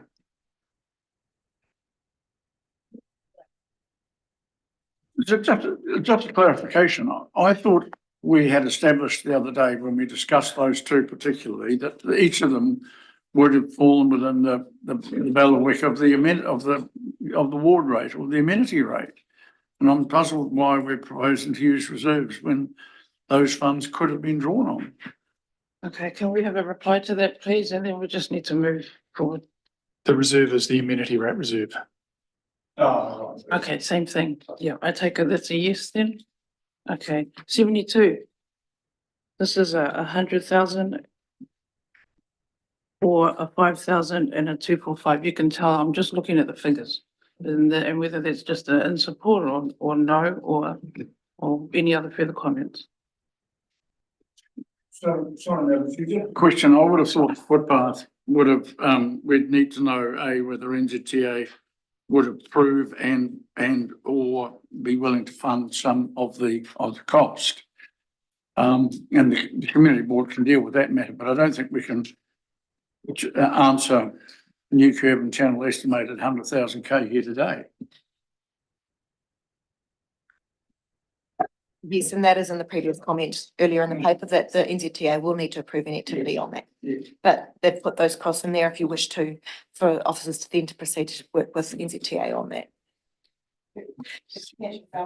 Sorry, there's potentially some work that council can do to support that on site staff. All right, anyone in favour of that or no? Okay, So where does that? So then if we move down to the table, Sorry, what was? so they're in favour of the 100,000 And pending NZTA. It's all side of the wall. Yeah. Sorry, just if my recollection of the discussion is correct, there's the option of taking the expensive choice or a potential workaround at $5,000. Is that correct? That is correct. So there are two potential options: forming a proper footpath or simply putting bollards in there. They haven't been scoped in any way. They're just thoughts at the moment rather than, having been. So this is about a budget allocation. If you only agreed 5,000, clearly that would rule out the full footpath. No, this was requested by the community board, wasn't it? yes, it was. Yeah, I think on the balance, I think we just need to find a cost-effective solution that's safe if that is a genuine alternative. That's where I'd land personally. All right, yes, councillor McCone. Yeah, look, the comment does refer to the community board and the NZTA, and there's an existing one there of 5K. Let's put it back in their hands and come back with their resolution, but allow for the 5K, which could be a scoping study. It could fix the stuff. It could be using community labour, and we need some more information on the rest of it.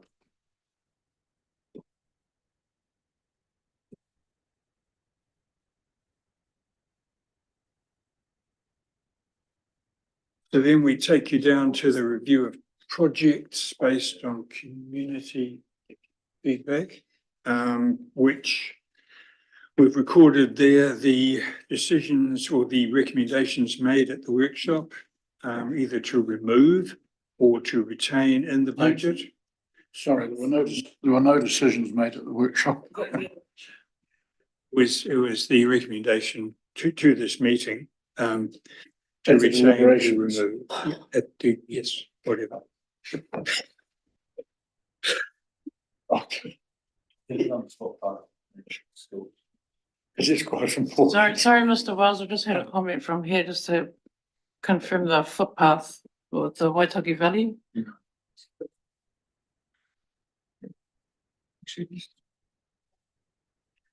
Didn't discuss it. That hasn't been discussed, we kind of went straight down, so we just need to kind of go back to the footpath between the Waitaki Valley School and Kuro Township 245K. There it says more information was needed and to defer to the community board. Are there any other comments in regards to this? Yes, councillor Blackburn. Thank you. Is there potential to make the current route safer and more accessible without incurring cost at that level? Like, could we put, an allocation towards it that might bring the standard up slightly, but not to the gold standard, because the request is for it to be sealed, is it not?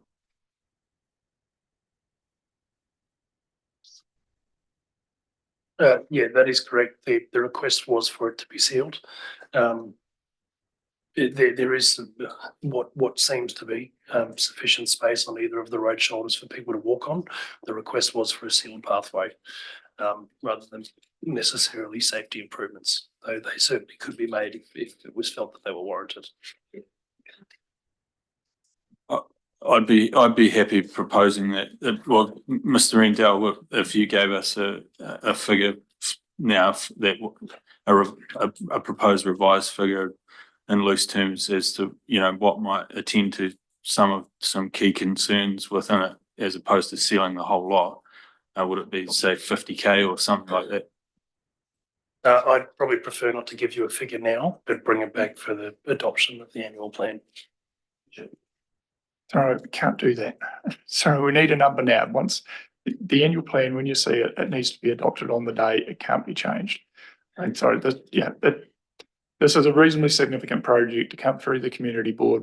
I appreciate what you're saying, Councillor Blackler. We can look at it, and it would need to come back as essentially an unbudgeted item. That's, if it's small enough, it would come out of the Kura Amenity Reserve. If not, it would need to go into the long-term plan. But this is the problem we have when items come up through the submission process of this scale. We don't know it well enough to give you a decent answer here about what we could actually do to mitigate any safety concerns rather than sort of convenience concerns. Okay. Well, if no one else has got any suggestions, I propose we remove it for now and come back with either the full scale proposition to incorporate into the long-term plan, or if it's going to be a smaller cost that we incur, we agree to spend it out of budget. Yeah, I mean, this item now that's been raised by the community board, we'll work through with it to make sure that it's actually something that can be considered right at the start of the long-term plan process. Okay, thank you. Now we're up to the next table, but I'm just mindful, there are some there that have the total removed and some are retained. Just in the essence of timekeeping, are there any particular line items that we do need to raise? Otherwise, if they're in agreement in totality, yes. I just wanted to reconfirm based on the earlier discussions that Great Rides line will be, it will not be in there. So we've agreed as per earlier discussions to remove that Great Rides line. So that 313K loan funded is yet to adjust that bottom number. Okay, thank you for that. Councillor Hopkins. Yeah, look, three things. I'd like to ask the Harbour Committee to look at the Sumpter Wharf viewing platform, because I think it could actually enhance the harbour. I noticed it is reserve funded and that doesn't involve a loan cost, as Mr. Hope indicated earlier. But it's been something that's been mooted for 2 or 3 years now, or longer. It is part of the harbour plan, and I think it would enhance the harbour considerably. So Whereas I wouldn't oppose removal at this stage, I do believe that the Harbour Committee should give that some serious and more detailed consideration. With regards to items at the bottom of the page, the Puketapu track, we've got 500K loan funded. Now, the information that I have and that I think we've had presented to us at deliberation time is that the maximum amount we have committed to that project is 200,000. So I believe that the 500,000 loan funding should be amended to read only 2,000. And secondly, immediately below that, we're proposing a Southern Harbour toilet facility upgrade, 156K loan funded. I believe that should be a joint venture with and co-funded by the Penguin Colony as well. So I would propose that loan funding amount could be reduced, preferably to half of what it is there, but possibly to a lesser amount. So I think those are three things on that page that I'd like to see further consideration of. Okay, thank you for that. Councillor McComb. So just as a general comment, if we move or retain anything, this page is already done, so there's no effect to rates right now of what's on this page. Is that correct? What we see is what we're going to get? If you don't make any radical moves, yes, what you see on this page is what you'll get. So just responding to Councillor Hopkins' inquiry there regarding the Sumpter Wharf, I just wanted to advise officer feedback on that is that they agree that the project should be postponed and brought back to the long-term plan because investment in a viewing platform prior to it being an agreed plan for the future of Sumpter Wharf risks a stranded asset. Okay. Okay, you're happy with that, Councillor Hopkins? Yes, I am. All right, you had another two projects there that you made So, comments about. Puketapu track, the 200,000 was obviously better off funding. There was been a recommendation that get reduced today, but obviously that's lying on the table in terms of the better off funding element of it. We understand that funding bodies have said that the local contribution, if we're going to access other funding for that project, needs to increase. So that amount in there was responding to that request to increase the local funded element to be able to access other funds to enable the Puketapu track project to go ahead. So that's just background information on that. Well, I thought we had discussed this and there was some proposal to facilitate a road and some planting. And that would be the quantum of our contribution, and that 200,000 from the better off funding was it. And if that is the case, then I think, and I was under the impression that on that basis we were going to say that's as much as we will contribute at this point, and that would therefore obviate the need to have a $500,000 loan fund line in the budget. I think that's for council to decide, but yeah, the feedback we've got is that access to other funding is limited when there's such a small local contribution to it. So we just need to bear that in mind, but it's your decision. If you don't want to have that line in there, then you could take that out. Any comments from others? I was just going to respond to Councillor Hopkins' question there regarding the Southern Harbour toilet facility as well. And that was agreed to retain that in the annual plan, but on the basis that a toilet strategy will be brought to council during the course of this year ahead. And I think Mr. Rendell mentioned at the last the council deliberations that was in progress now being developed, and it will be brought forward in the coming months. Okay, going back then to the Puketapu track, I would propose that the $500,000 loan fund come out on the same basis that the Better Rides proposal was. In my view, in each case, we can commit to funding if and when external agencies also come to the party. In this instance, the cost of this whole thing is $800,000 or more at the moment. The alternative solution that involved the use of the 200,000 would go some considerable way towards achieving what was desired, and I was clearly of the view that, I got the clear impression that we had decided that 200,000 was was it as far as we were concerned. So I think the $500,000 loan item should be removed. All right, thoughts from others, please? Yeah, I think from a principal's perspective, I think you're right.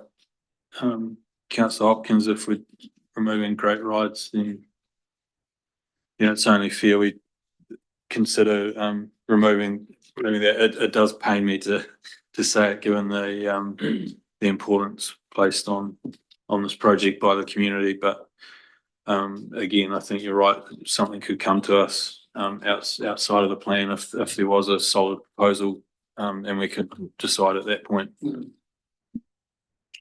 Okay, so that's a removal of that. Okay, councillor Lambert. Sorry, I just had a quick question. Can you please confirm how much the council share is for the Whitestone Geopark hub? Am I right in reading that it's upwards of $1 million?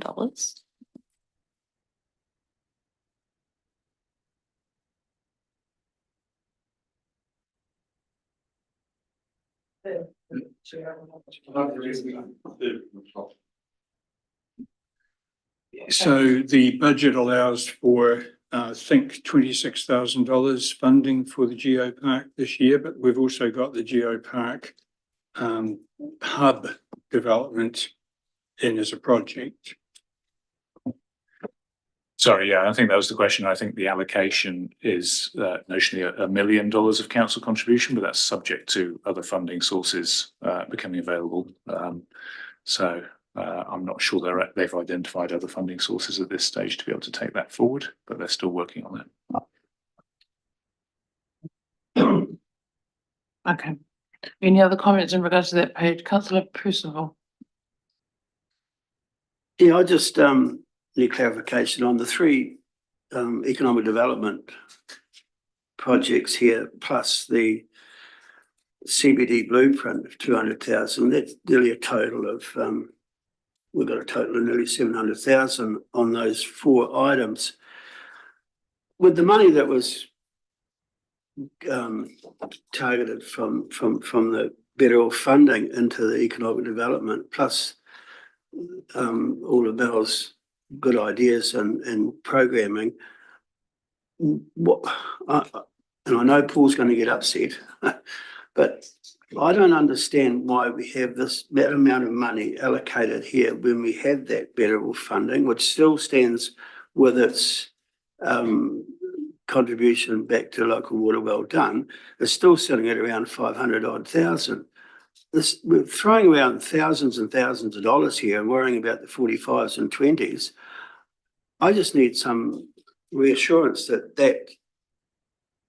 those four items I've mentioned are absolutely essential and needed for the progression of the Waitaki.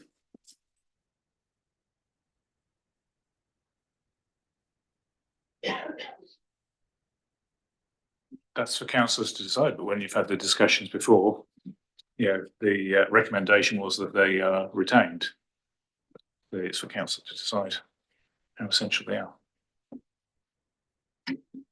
Well,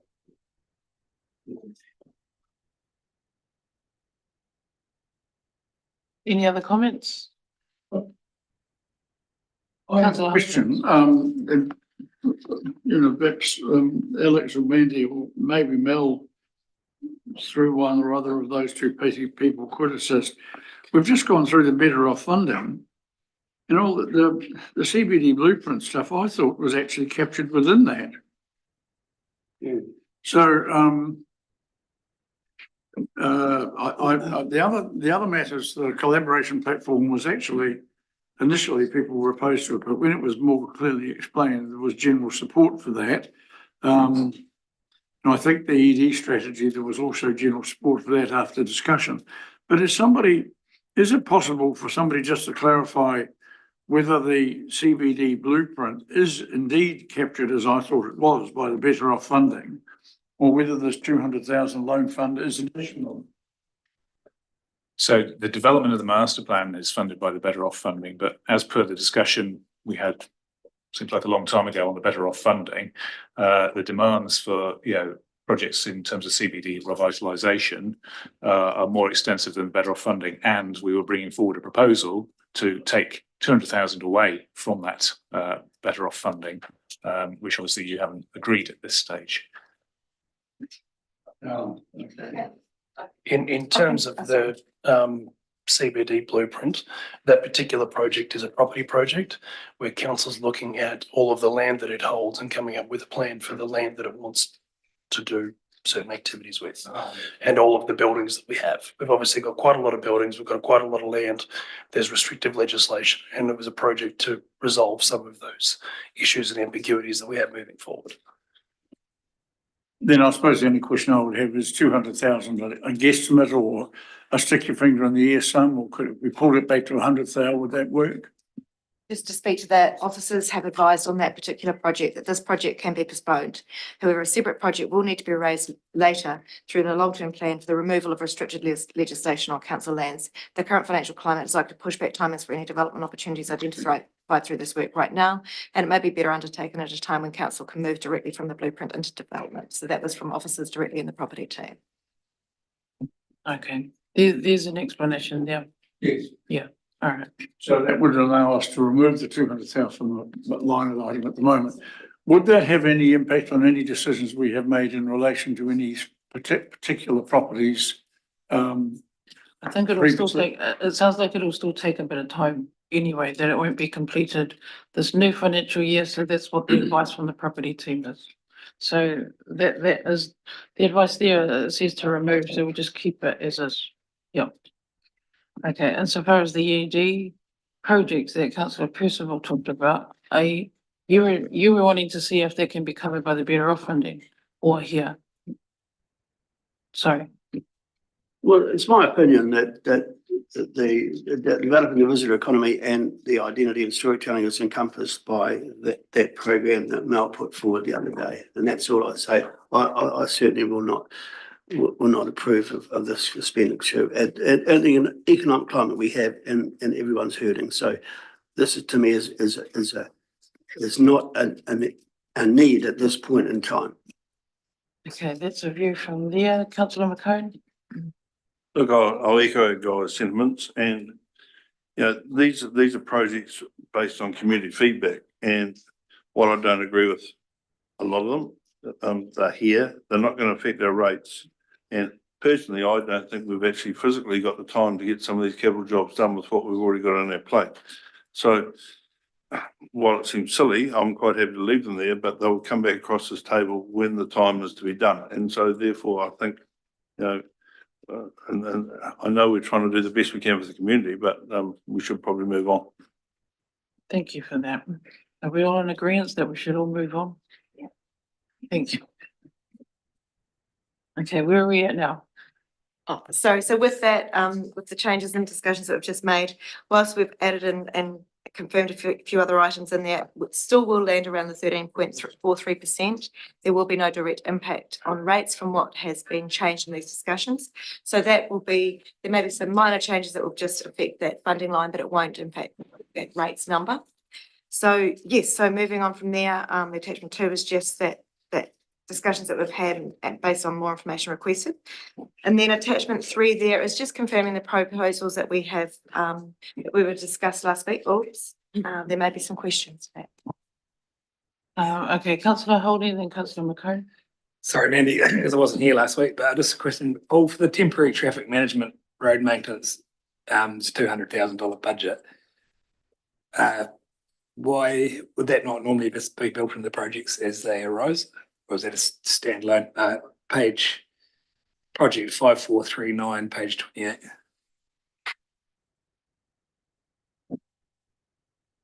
Hopefully Mr. Rendell can answer. I believe that one in particular was raised as a separate project request to add to the operational budget for traffic management to the amount of $200,000.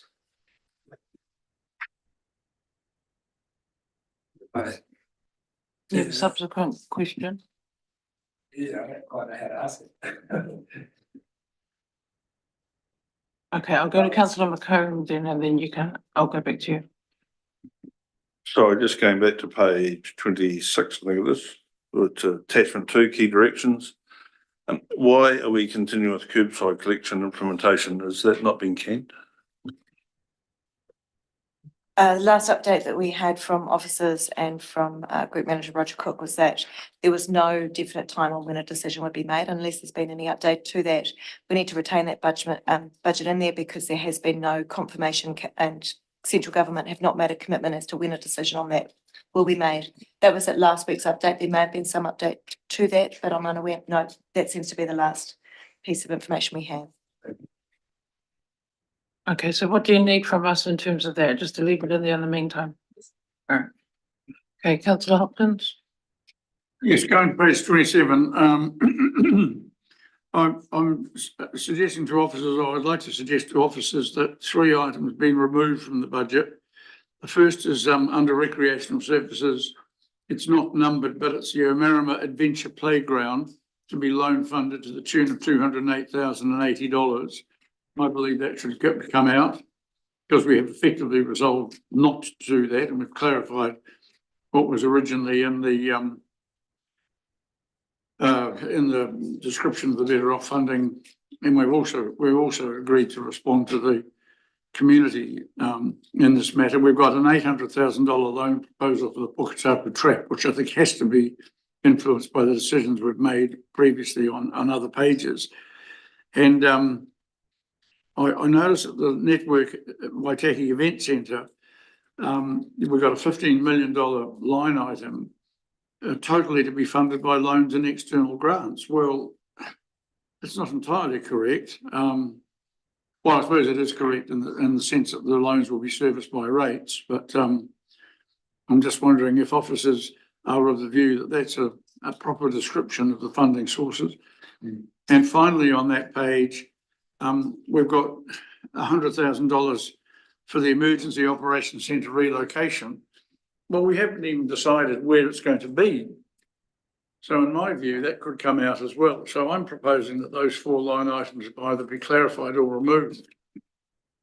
I'll pass, sorry, Mr. Pumley. So in terms of that, and remember again, this is budget allocations, not committing to a project and agreeing all the detail of that. This is budget allocations going for next year. We're still looking for a new location for Emergency Operations Centre. That work is still ongoing. There's still an identified need there, but it would obviously be subject to coming back to council. In terms of the Network Waitaki Event Centre, obviously that is the spend on that project for next year. It's not the totality of the spend, and it's not reflective of council's contribution to that. So I think it does reflect an accurate description of that.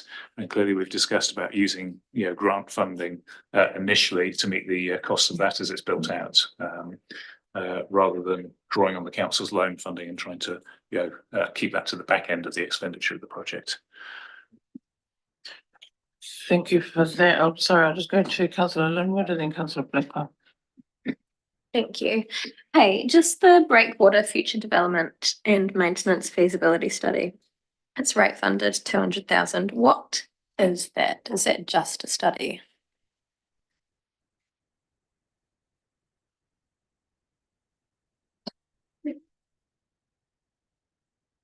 Which page are you looking at and which number, item number? I think they'd be looking at the extension of the end of the breakwater, is it? Page 27, project 1096.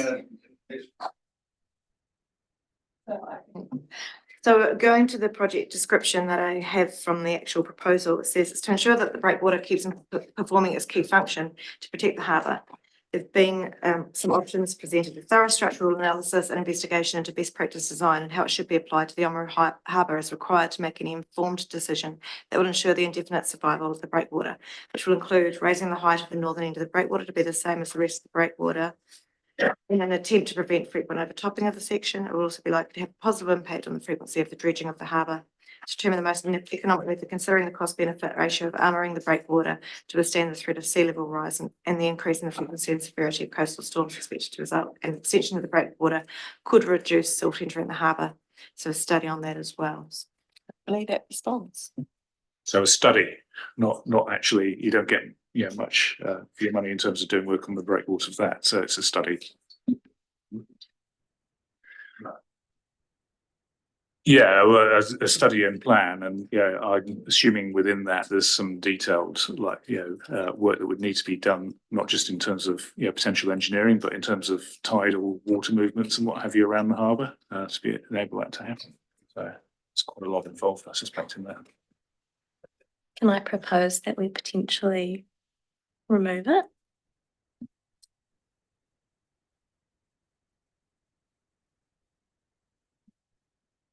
Is that going to have an impact on any of our other work that we're doing? I'd suggest that potentially has a long-term impact on all the assets in central Oamaru and around the harbour. It is a coastal defence, and unless you know what you need to do around protecting that harbour and everything that is protected by that breakwater, you won't have a plan for protecting central Oamaru and the harbour into the future. Okay, thank you. Councillor McCone. Look, I'd agree with that as well, but I would suspect the breakwater's been there for a couple of 100 years or 150 years, and I suspect that documents or those engineering things probably there somewhere. Just need to dig them out. Okay, sounds like it's. It's only still there because of the work we do on it. I think it would have gone a long time ago if we hadn't been maintaining it. All right, councillor Hopkins. Madam Chair, I would basically, I'm flagging that I want to go back to the Marama Adventure Playground and the Puketapu Track, but with regard to this, I think the problem here, and Councillor Linwood has brought the matter to our attention, we probably need more information, and I don't mean to be rude, but one very quickly and rapidly read brief summary of the intention of this is probably as much information as we've had to date. I regard clearly the breakwater as arguably one of the most critical pieces of infrastructure we have in the whole district for the reasons that Mr. Palmley has lucidly articulated. So I wouldn't necessarily want to see the future development and maintenance feasibility study removed at this stage. But I do think the Harbour Committee or the full and indeed the full council deserves more information about it as soon as possible. So it's like all of these, budget items for big pieces of work like that. When the work, is about to commence, then there'd probably be a briefing or workshop for the council. That's normal with these. This is a budget provision to enable that work to start with, which without it, we wouldn't be able to, even have a discussion about what we want to do. Okay. Can we then go back to the Marama Adventure Playground? I propose that the loan funding of $208,080 be removed. And I've also proposed that the loan and external grant line item of $800,000 for the Puketapu Track be amended. I'll pass it over to Ms. McIntosh. Yeah, I just want to speak to the Marama Playground one. So it was proposed in the officers were given a recommendation through to council at the council deliberations to actually postpone that by a year. Officers that would be delivering that project had actually discussed that that wouldn't be probably delivered this year, delay it for a year, and then a further engagement with the community was required that could be done prior to the long-term plan. So if that's what council would like to do, then we can push that back for a year. Then I think we should. Yes, so just further to Ms. McIntosh's comments there. I haven't been privy to recent conversations with the community board, but the adventure playground was an item that was discussed within the Marama master plan. If the community board has since decided that it doesn't want to proceed with that and has done so formally, then certainly we could cancel it. But in lieu of having that that cancellation formally, I don't believe it should be cancelled yet. It should be postponed for consideration in long-term plan. Okay, we're in agreement with that. That's all right. Next. So it comes out. That's the clear thing. And in this annual plan, that line item comes out. Thank you. Okay, councillor Holding, you had a question? Yeah, sorry. I would ask Josh if I could just get a wee bit further rationale on that 200,000 coming from rates. So I'm just trying to understand why it wouldn't just be built into the contractor's price as part of the contract. Yes, so we're talking about the traffic management. Yes, yeah. So essentially what's happened there is Roding have raised a request for additional budget over their current operational budget. And it's come through as a project or an initiative rather than it just going through the normal process for budget reaffirmations. Because they're asking for additional money for a specific task, it's come to you for consideration rather than it going through the operational budget process.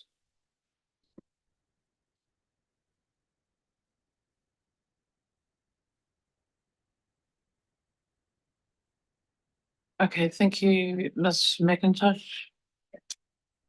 No, I mean, if there's no other questions on that page, we can progress to page. Sorry, we have one more query from councillor Bleckler and then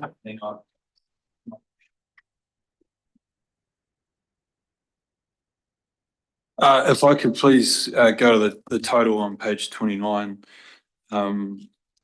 So at the last meeting that we had together, I made a request that we see some information regarding estimated carry forward projects and how that would impact the delivery of this project list.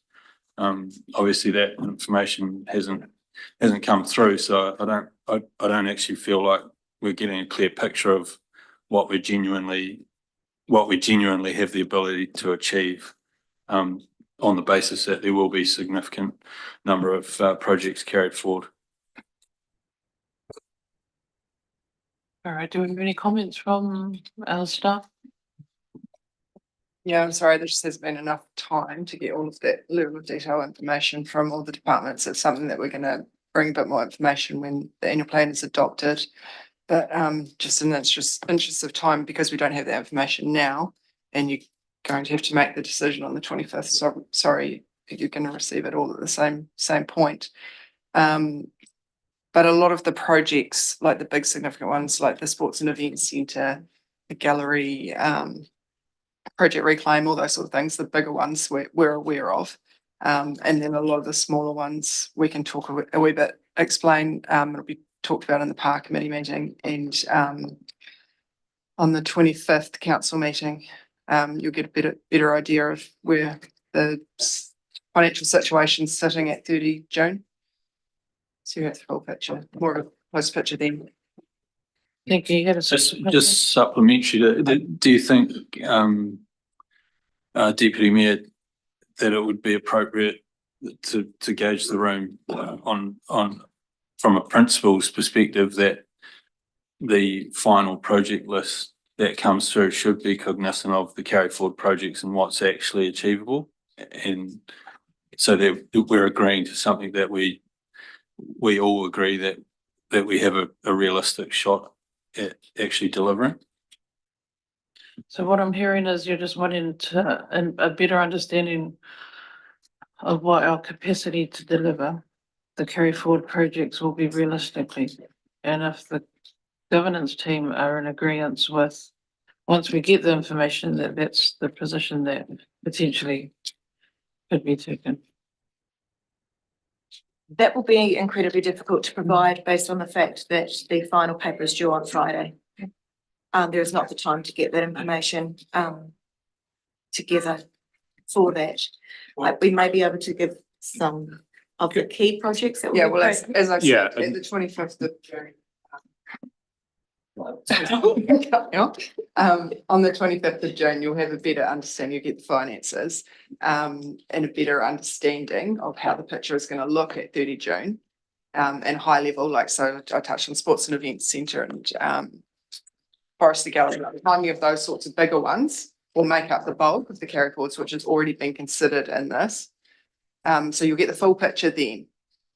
But yeah, it won't be detailed at project level because we don't have the time and capacity to do that at the moment. Yeah. So can I just add to that a couple of things? So the program you've got before you is probably a lot smaller than it's been over recent years, and that was part of the aim of the prioritisation tools to support us in understanding where things fitted with your stated priorities, but also our capacity to deliver as well. So it is scaled back in terms of the current projects and where we're at. We're dealing with a backlog, a sort of hangover from previous years as well, and that will take us a time to catch up on.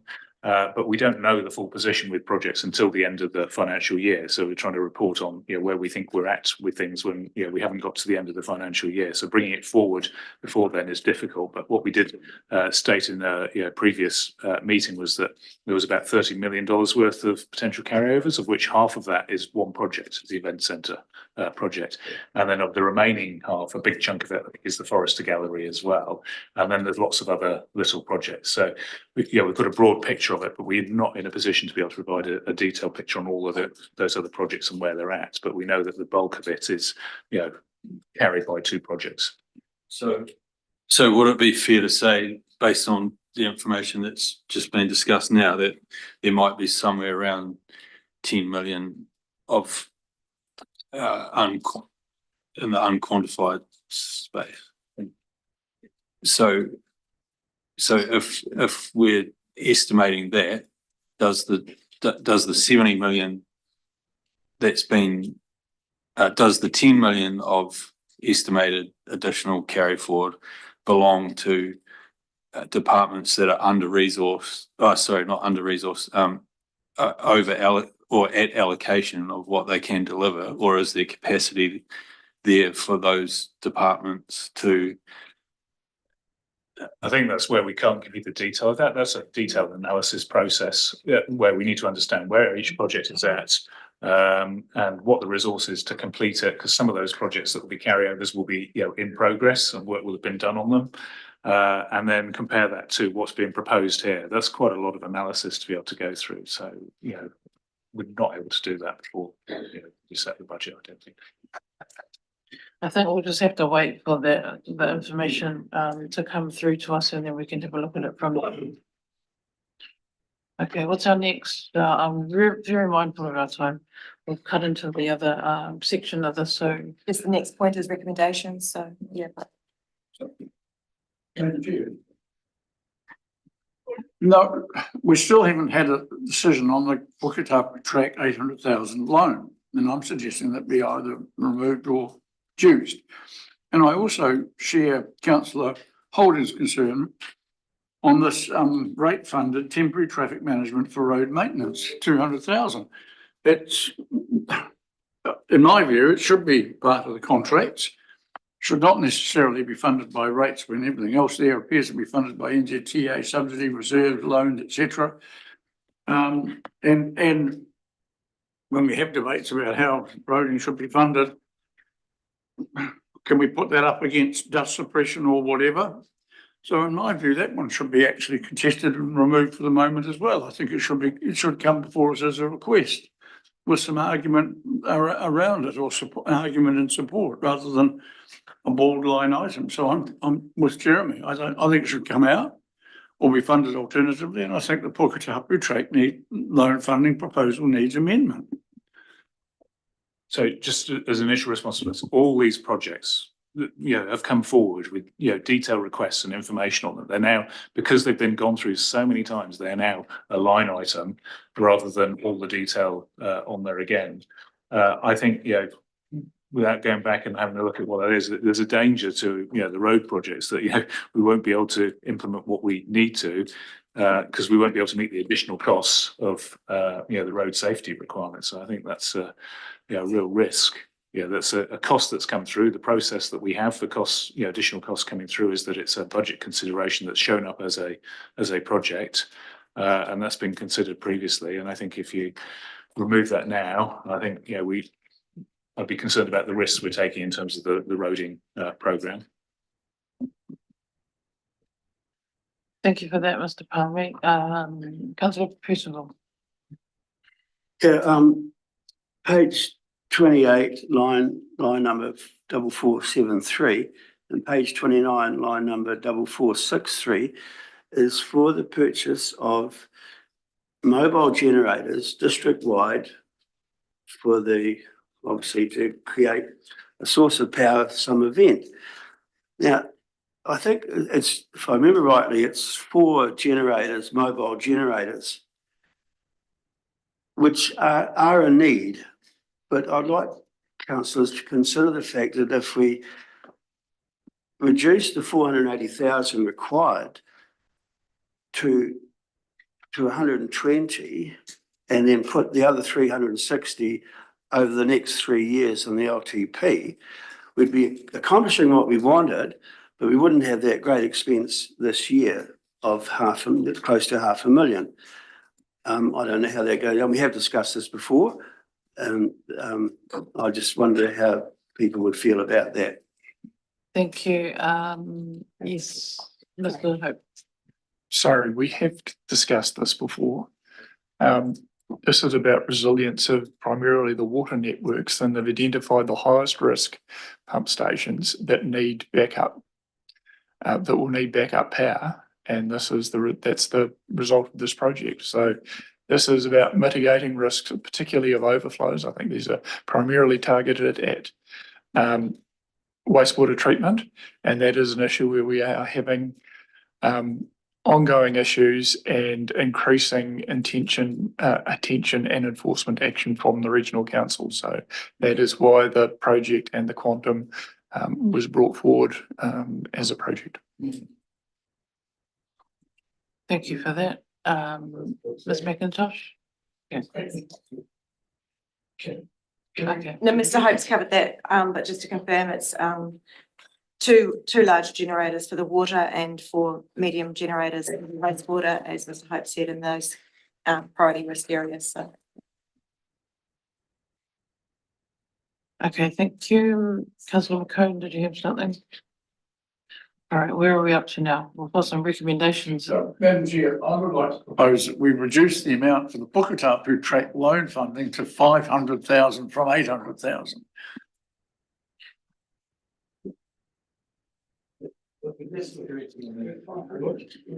So just for clarity, the loan funding element is 500,000 currently. The 800,000 is the total estimated project cost, which included grant funding in there. So 800, what you've got in here, line items of the total project cost, and it shows in there that it's made up of loans and grant funding. So the loan funding amount that's currently in there is 500,000.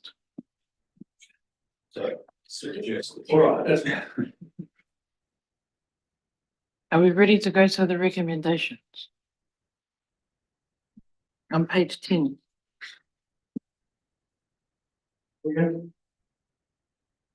Madam Chair, sorry to be ask a question, but if are we going to move on to at some point, possibly not today, if somebody could explain to us what the 125,000 and the onward Christmas decorations fund is likely to be used for.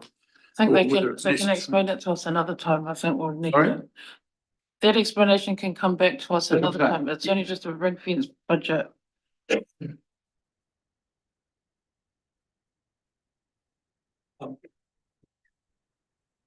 Sorry, Deputy Mayor, I know you're trying to progress things here, but just on the back of the announcement around the roading, the change to the roading funding makeup, what are we going to see come through in terms of the annual plan? Obviously, we'll see that filter through, but will obviously our initially estimated contribution from the rates component would have to rise as well. So is that just going to be where the default position lands with what comes through?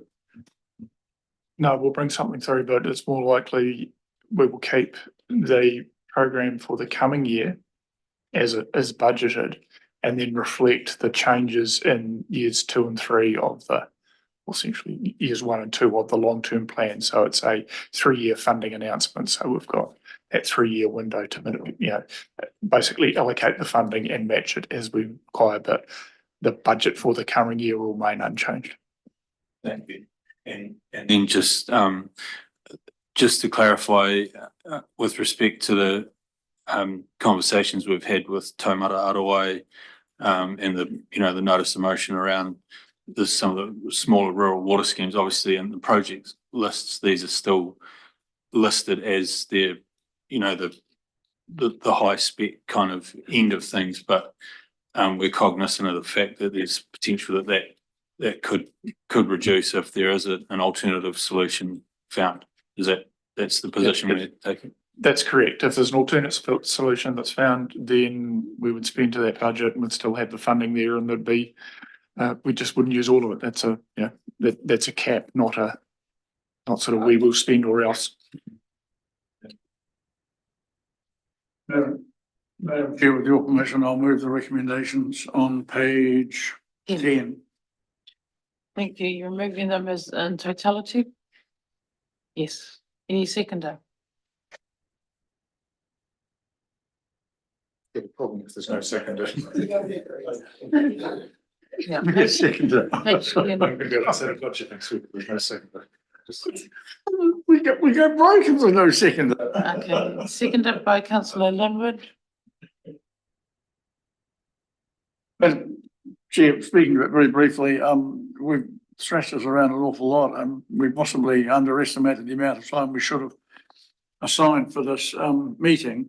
But these matters are hugely important, and I'm glad that you and the mayor have allowed full discussion, and I thank Mr. Palmer and his team for their assistance, and apologise if any early comments were felt to be less than 100% helpful. But I think we have agreed some changes, and on that basis, I think 1, 2, 3, 4, and 5 can be voted on with confidence. Thank you for that. Any other comments? Councillor McCain. Yeah, look, I think, I'm hoping that, this is a guide and we don't have to stick to it. Well, we do have to stick to it, but it's a guide of what we want and what we hope to achieve and what our ratepayers expect. So it's the same as anything. You don't have to spend all the money, but we have the ability for a top figure. So if we don't need to spend it, why should we? And I think it's very important that we itemise the projects that we are taking on board to try and achieve in that 12 months. And if we can't do it, we need to be notified or told sooner rather than later that it's not going to happen, or there's a difference in what's happening. And I think once we get on that project, then I think we'll have a very, well, we've already got a stable base, but a far more understanding and a better understanding of where our rates need to be in the next 10 or 15 years. Thank you. Any other comments in support of the motion recommendation? Okay. Yes. If I could just make a comment about the process itself, I just kind of wonder how constructive this whole process has been to this point. As the Deputy Mayor alluded to earlier, we've spent a lot of time throughout these sessions focusing on, small matters that really don't make a material difference to the overall position. And I will vote for this today, but I would really like to see us work together on how we can construct a better way of working through this process to ensure we're giving consideration to the key aspects that kind of really matter in terms of the makeup of how everything lands. And I accept that some of that lands on us and where we put our attention towards in these sessions, but I guess it also goes to the information that's brought forward and the context that's put behind it and the impact of doing or not doing something. And again, that's more work for everyone involved, but it's important if we are going to make genuine decisions on matters and prudent decisions, then we kind of do need to have the overall context. But anyway, that's just what I wanted to say. Thank you for your comments. Councillor Blackwood, some new things just to take on board. Are we ready to put this to a vote? All right, all in favour of the recommendations from 1 right through to 5 on page 10? Aye. Against? Okay, that's carried. Yes, carried unanimously. Thank you. Governance advisor. Do you want to take a break or do you want to? Just get it done. Let's get the next one done. There's one last.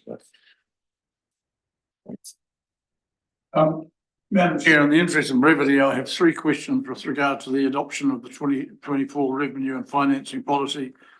With your permission, if I could ask those quickly and collectively.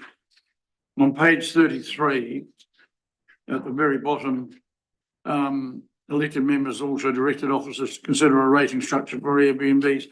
This is to be considered at a point when there is sufficient detail available regarding the number of properties. I'm just a bit concerned that that's unduly passive and it suggests that we might wait for information. I would like to see a commitment to a proactive process by which that is, that assessment or that identification of possibly affected properties is achieved, and I wonder if officers could comment on that. On page 64. Sorry, can we maybe do them one by one? Oh, okay, all right. Makes it a lot easier. As quick as I could. Sorry, yeah, that's just use of language. It was certainly going out and actively identifying the population so we can actually give some decent analysis. Page 64, the yellow highlighted area activities where changes have been made. Bullet point number 2 identifies a Wayland Lodge redevelopment grant. My understanding was that some of that at least was a loan. So I'm not sure the word grant is appropriate. So it's a grant to repay the loan. And it's a grant being funded from the community to repay the loan. Thank you for clarifying that. On page 100, I wonder if officers would agree to a reference to remission on small buildings. I think, just for purpose of public understanding, I would prefer that to read as follows: further work is required on this remission before it is included for consideration in the long-term plan. And I'm wondering, further work is required on this remission before it is included for consideration in the long-term plan. And I wonder if officers would agree to that rewording. Perfectly comfortable with the rewording. Pardon? Perfectly comfortable with it. Thank you for your very thorough reading of that. I'm happy to move the Happy to recommendation. move the recommendations in full. Can I get a seconder? Okay, question, councillor. So it's page 53 and it says authorisation status. The approval date, you've given 2 dates for the next review, 25 or 27. Is there a reason for that? That's on the basis that this policy is generally reviewed every 3 years in line with the long-term plan. But if we make changes with next year being our long-term plan, we may then review it again in 2025 if required to do so. Otherwise, it will be the policy through to the 2027 period. So that's just put there. And at this stage, I'm not sure whether we will need to be reviewing the policy again. It just we'll see as we things, we think about next year. Yeah. Yes. So in that context, it's a framework we must abide in, but we can change things around in the meantime through an annual plan. Is that what you're saying? Thank you.